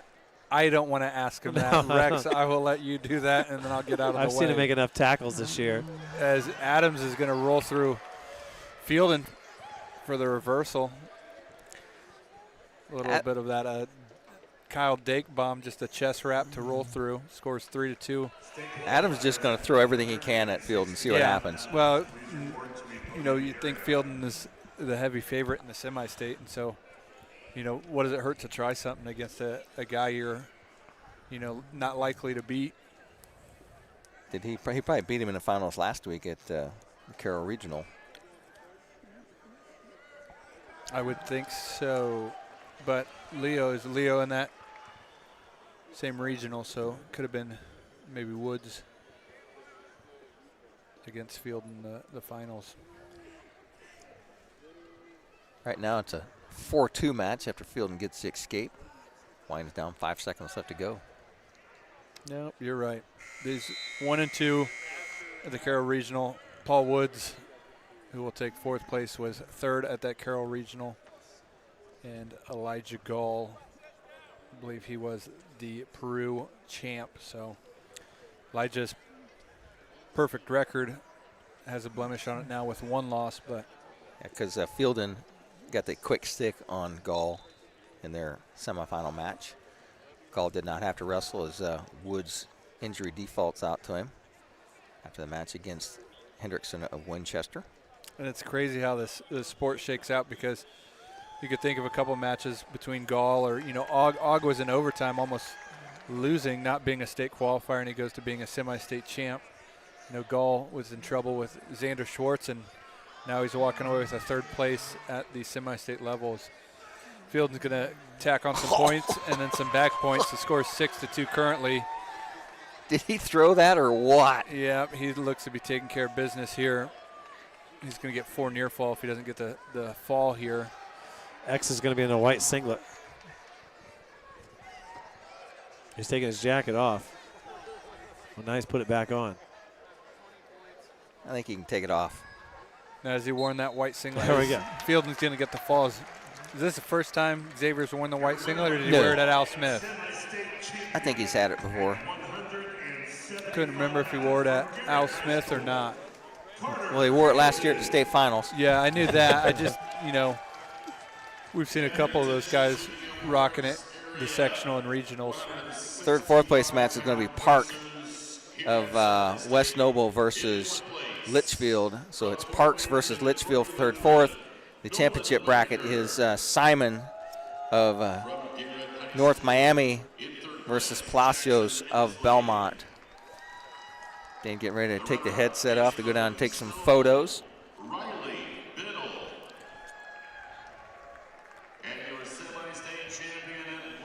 Brayson Shorgen being announced as the state semi-state champion. Shorty with the win. It's X-Man at 190 getting ready to take on Brogan Parks. I'm sorry, not Parks. Simon of North Miami, and Palacios quickly out with a front headlock. Jordan Simon in an under, trying to get a tilt, and Palacios with that underhook drops him down. Palacios on a single leg of his own, head on the outside single, trying to pull that in. Parks is trying to fight him off, but Palacios has him down on his hip. Palacios just going to try and power through this here and take Parks right on over as he works his way around the back. Palacios works his way around. He's in good position here. Comes up, reaches for the head. Parks is going to have to bail on it. Palacios with the opening takedown. Plants that elbow. Puts the crossface on. Starts to crunch him over. Litchfield on a nice single leg here. Litchfield already with a 3-1 lead. Palacios with one crossface from the right side. As Parks tries to stand up, Palacios going to catch that leg. 50 seconds left to go in this first period. Palacios with a 3-0 lead, riding on top, keeping good pressure on Parks. Parks gives up that crossface. Palacios either going to work a bundle here. He's just going to run that head to the knee. Yeah, put him right there. As soon as tell him we're going to put him on mute. We're going to be on mute here, guys. We're going to be on mute here, and we're going to wait till Xavier's matches, and then when maybe Xavier's match is done, we'll bring you in and have this interview here. As Palacios working for that crossface still with 8 seconds left to go. As we got the two AC hammers here, and Og and Shorty coming up here, and Palacios ends the first period with a 3-0 lead as he's controlled the top position on Parks. Simon, I should say, Simon of North Miami. Palacios says, "I will take down, sir." And that's what he does, Josh. He's such a polite gentleman. He always says, "I'll take down, sir," I think. Palacios in the down position. Simons climbs on. Palacios inside switch. Stands to his feet. Parks tries to run a spiral ride. Palacios has hooked the leg from behind. Simon going to try and run a knife throw here. Palacios trying to work his way up. Palacios up to his feet. Crunches the hands down. And Simon runs him out of bounds. There's a stalling warning on Simon. Palacios hurriedly comes back to the center. So it's the first warning on the North Miami wrestler. Palacios sits out. Hand fights. Litchfield is your third place winner for Heritage. Palacios sits out, turns in. Has the foot of Simon. Palacios gets the reversal, locks up a cradle with that outside leg. Minute 6 left to go here in the second period.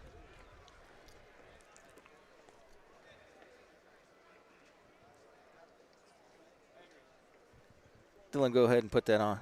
Tell Dylan, go ahead and put that on. We'll unmute him here. joined by Dylan Aug here of the Adams Central Flying Jets. And Dylan, we saw you a little bit tested here today, and it's one of those things you win in advance. That's all you need to do. And it's one of those times you had a great day, didn't you? Yeah, yes, sir. As Palacios gets him over cross-face cradle, and Josh, there it is, and there's the fall. Palacios, your champion here, 190 pounds, as he gets a round of applause from Mr. Aug. And Dylan, it's way better to go down to state as a champion it is as a second place or a third place, isn't it? Yes, it's a lot better. As you know, there's guys on the other side of that bracket coming in there that can be really tough matches, but you had some good matches here today, but you kind of just stayed with it. It took you overtime in 2 matches, but it looked like you had the gas in the tank to go those extra periods. Yep. I've been really working on my top and bottom, and I knew that whenever I was going into tiebreaker in that championship match, that I was comfortable and I was good. I knew I was going to get out and get on top and ride them out. You know, that's one of those things that when you go overtime like that, how much juice do you put into the first period? You know, do I go out on a limb and try and get the takedown, or do I conserve some energy and go into the ride-out periods? And, I mean, you and your coaches kind of looked at each other like, what do I want to do here? Maybe a little bit of an argument there, but I guess between the two of you guys made the right choice. Yeah, yep. Yeah, overtime, it's always deep waters. I mean, you got to push the pace. You got to do what you got to do to get that takedown. And unfortunately, I couldn't get it, but once I got into that tiebreaker, I was comfortable. Well, I appreciate it. Why don't you hand the headset to your buddy Brayson, and we will be back. We'll be in an interview with him right here as we look at these 2 15-pounders. All righty. So as he hands the headset to Shorty. Brayson, congratulations on your championship here. And we saw you hand fighting out there, and Josh and I are trying to decide, did you get that hand strength from picking corn this summer? Thank you, but yeah, kind of, I guess. I mean, a lot of lifting, too. It's one of those things we both thought that you chased Biddle in the finals pretty good, and you finally catch him with a couple of seconds left to go in that second period to get the takedown. That's where you started to open it up on him. Yeah, I just started to feel it and just let it fly. I tell you what, you guys get 2 semi-state champions going down to state finals next week. What's this week of practice look like for you guys? Just working on the stuff that we do best and making sure that we feel 100% ready to go. Tell you what, you have any weight problems? You got to watch your weight this week or not? Not too bad. So you get to celebrate a little bit tonight? Yeah, a little bit. A little bit. That's all it takes is a little bit. Yeah. Well, congratulations on both of you as Adams Central takes 2 to the state finals and 2 semi-state champions. Appreciate you guys being here with us. Thank you. That's been Brayson Sorgen and Dylan Aug of the Adams Central Flying Jets as we make our way to 215. The 1 215-pound match is ended already. Who'd you have over there, Josh, that won that match? 215 right now. We still have Hartley Hoover in the championship match in the 3rd and 4th place match. Looks like that would be Aiden Hunt of Garrett, I believe. Got a fall in just 56 seconds. Yep. And I believe he wrestled Getz. Is that Getz of East Noble? Yeah. The 27-9 junior. Getz kind of upset himself to upset the bracket to get himself here, beating John Blair of Homestead, but falls in that 3rd and 4th place match. Hunt, your winner for 3rd place, and that's Hoover versus Morrison of Wawasee. Hoover with the first takedown goes up 3-0 and gives the escape up to Morrison. Come up right here in front of us. It's going to be the 3rd and 4th place match between Grady Baker and his opponent is going to be Summer of Elkhart. And Dane looked it up, and Baker did get the fall over Summer in the blood round at the Al Smith tournament.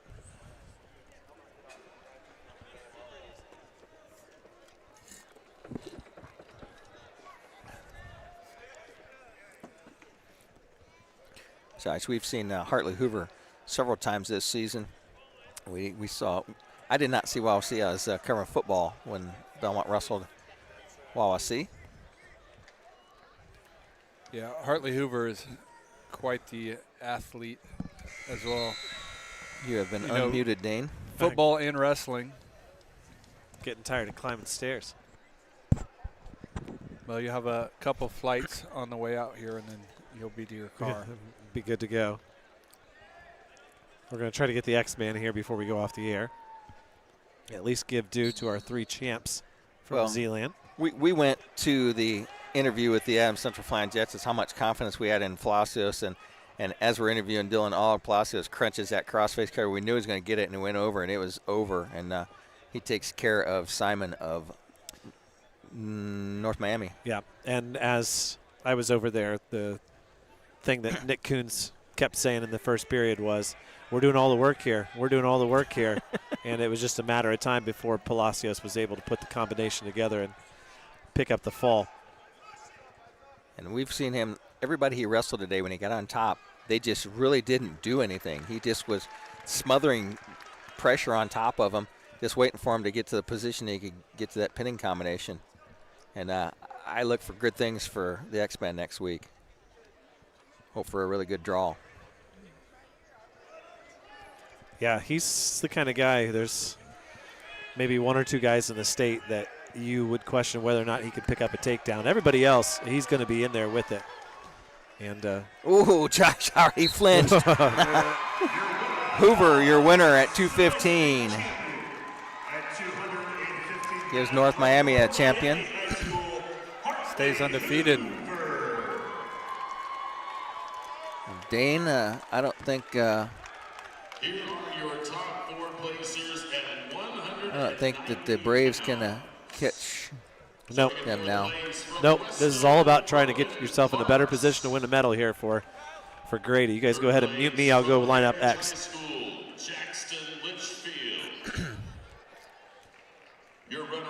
Belmont in 3rd place, 7 points behind North Miami, and that fall, when it gets added in, will extend North Miami's lead. We are ready to go here. Palacios, your winner at 190. Baker and Summer, we're ready to go here. Underway, it's senior Grady Baker, senior Kyle Summer of Elkhart.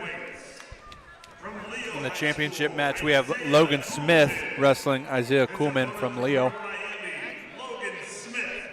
Summer, then Grady Baker, heavy hands up top, a lot of pummeling.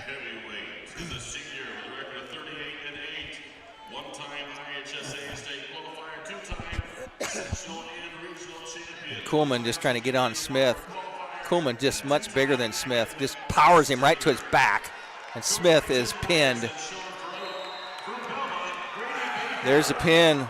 Your winner, Kuhlman. No big surprise here with the fall over Smith. Now we can focus on Grady Baker with 15 seconds left to go. They've pummeled this first period away with no real action here.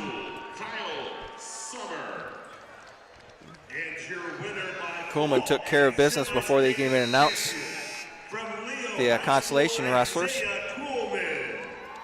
Flip of the disc goes to Grady Baker. Grady Baker says, I will defer. Summers takes the down position. Summer goes to set up. Baker climbs on. Baker's going to climb on and right him from the right side. Summer tries to come up to his base. He's up and he's out. Summer with the first points here.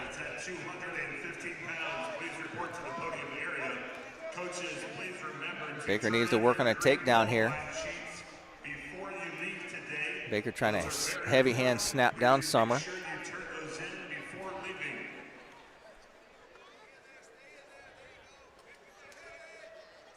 Two-on-one Russian arm tie by Summer.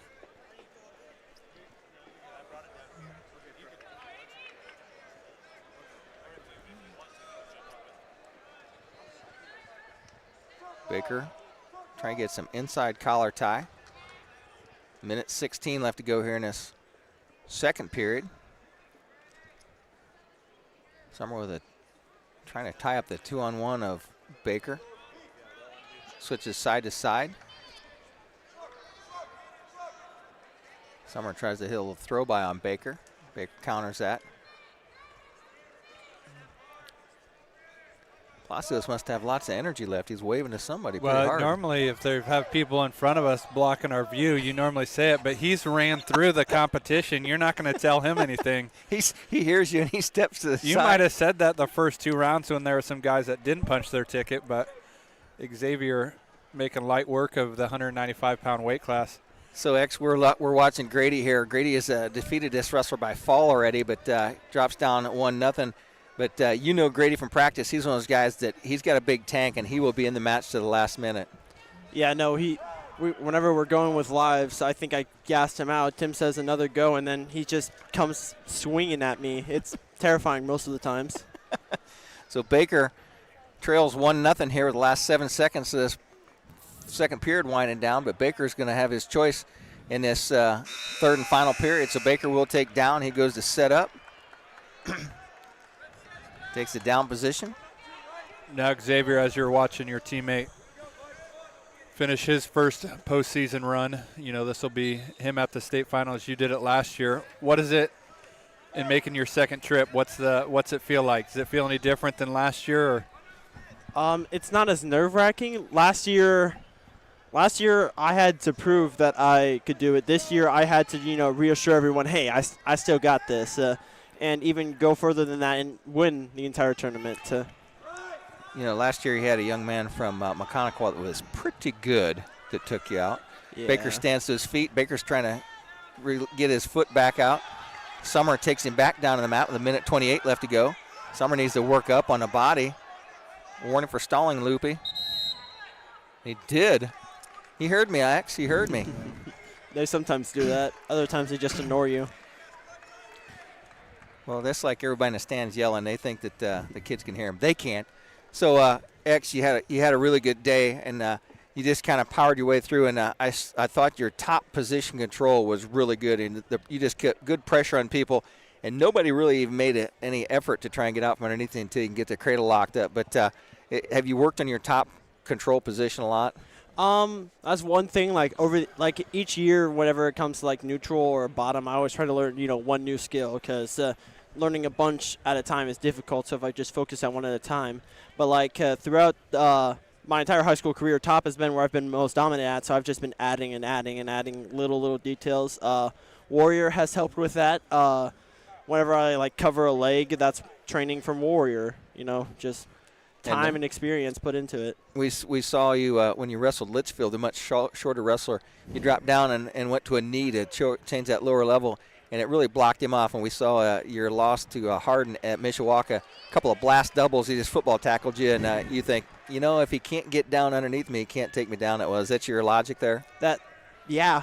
I don't have the best head-hands defense. I'll gladly admit that. So had to come up with a solution, had to problem solve, and I like to problem solve, so just that was the solution we came up with, and today was a good experimental for that to see, hey, does this work? And it worked. So now, Xavier, I'm going to ask you a question. Oh no, I don't know if you're watching your weight, but how do you celebrate winning a semi-state title before hitting, I'm guessing it'll be a somewhat tedious practice week, working on some so how do you celebrate tonight or tomorrow night before hitting the grind? So tonight, actually, Valentine's, I have to take my girlfriend out to dinner. Otherwise, she'd get mad at me.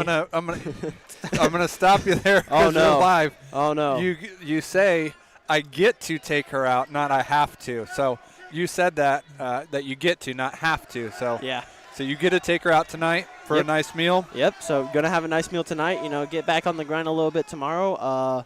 And then we're back at it. Grady one last week. Baker trying to come up, and Summers did everything by controlling that foot. We're down to 47 seconds left to go here. Baker's been doing everything to try and get out, but Summers been dropping down. Summer has a warning for stalling. So Baker, if he can push the action here, get back to his feet, make Summer try and force him back down to the mat, get past that 5-second count as Summer drops down to a foot once again. Has Baker picked up, and Baker has the leg back out. Legs back. And then he's going to try and come out of here, cross-face him out, and he does get the reversal. So Baker with a 2-point reversal goes up 2-1 now as he's right in the last 22 seconds to go here.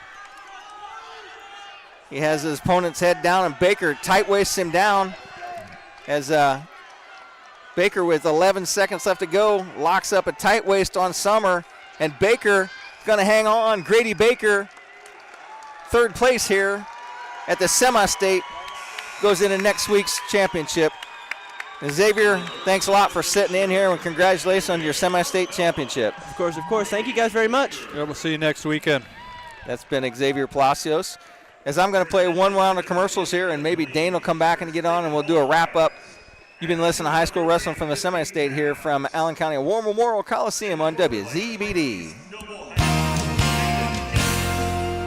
Looking for unbeatable deals?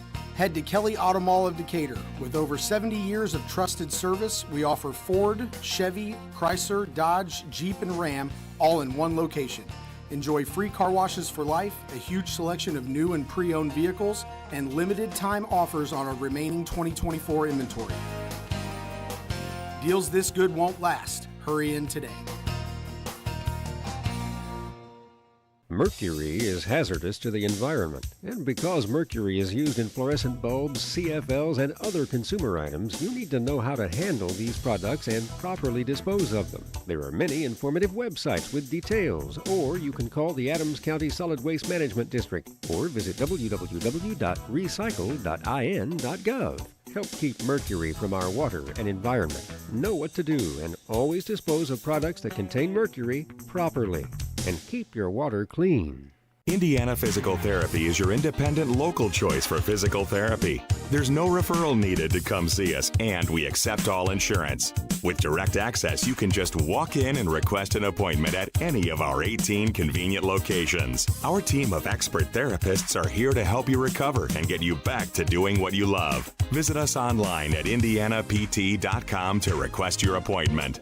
Indiana Physical Therapy, where people go to get better.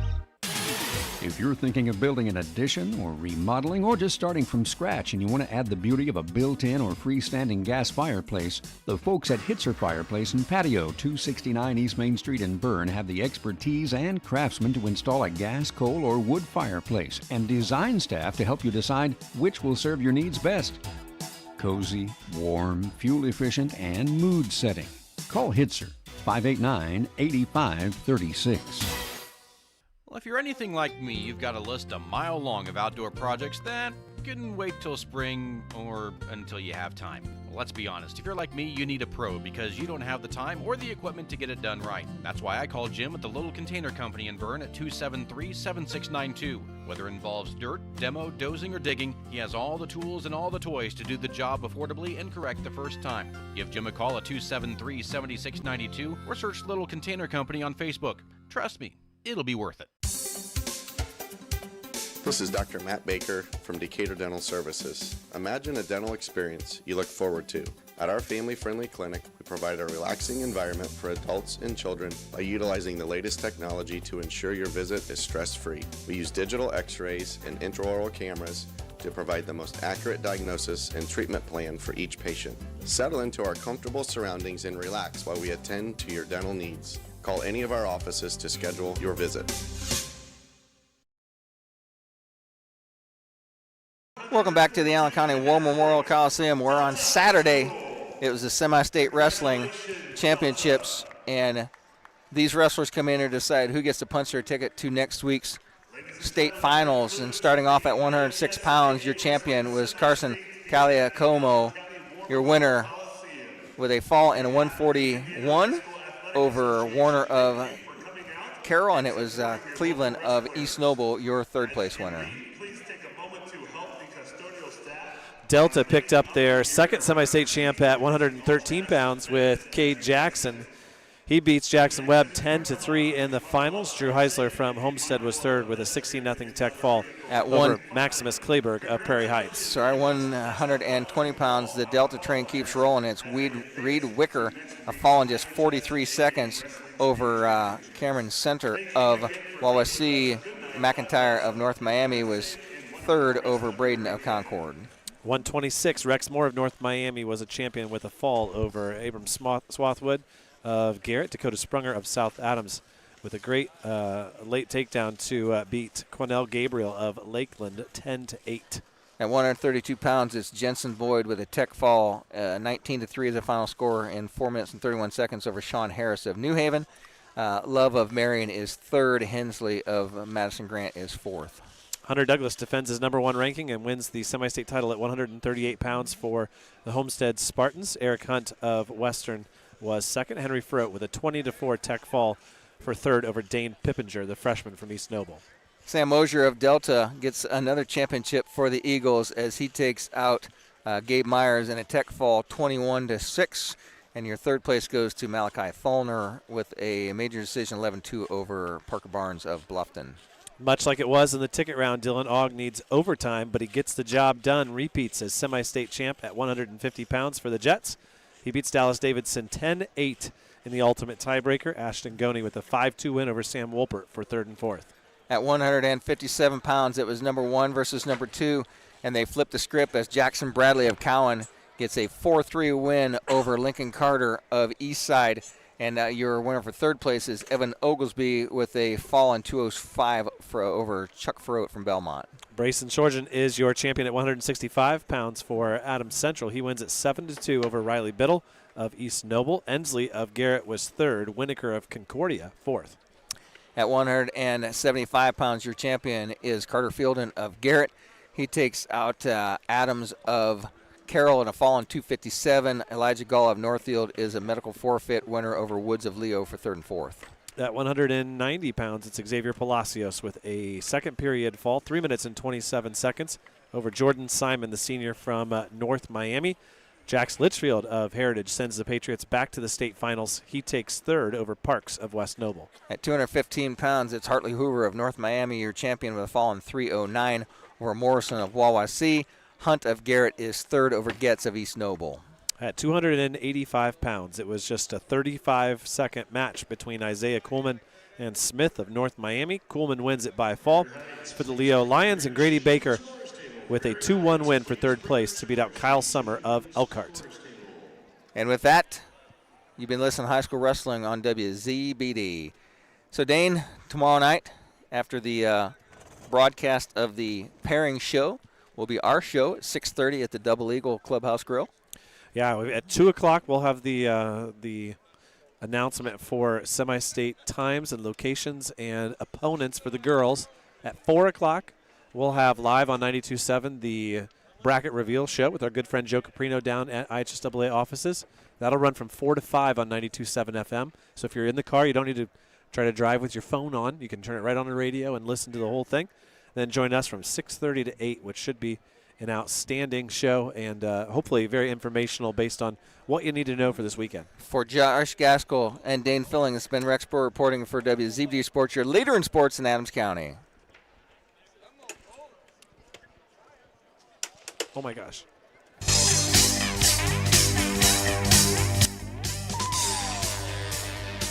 You've been listening to exciting high school wrestling. Brought to you in part by the many community-minded sponsors you heard. And a special presentation of 92.7 WZBD Sports.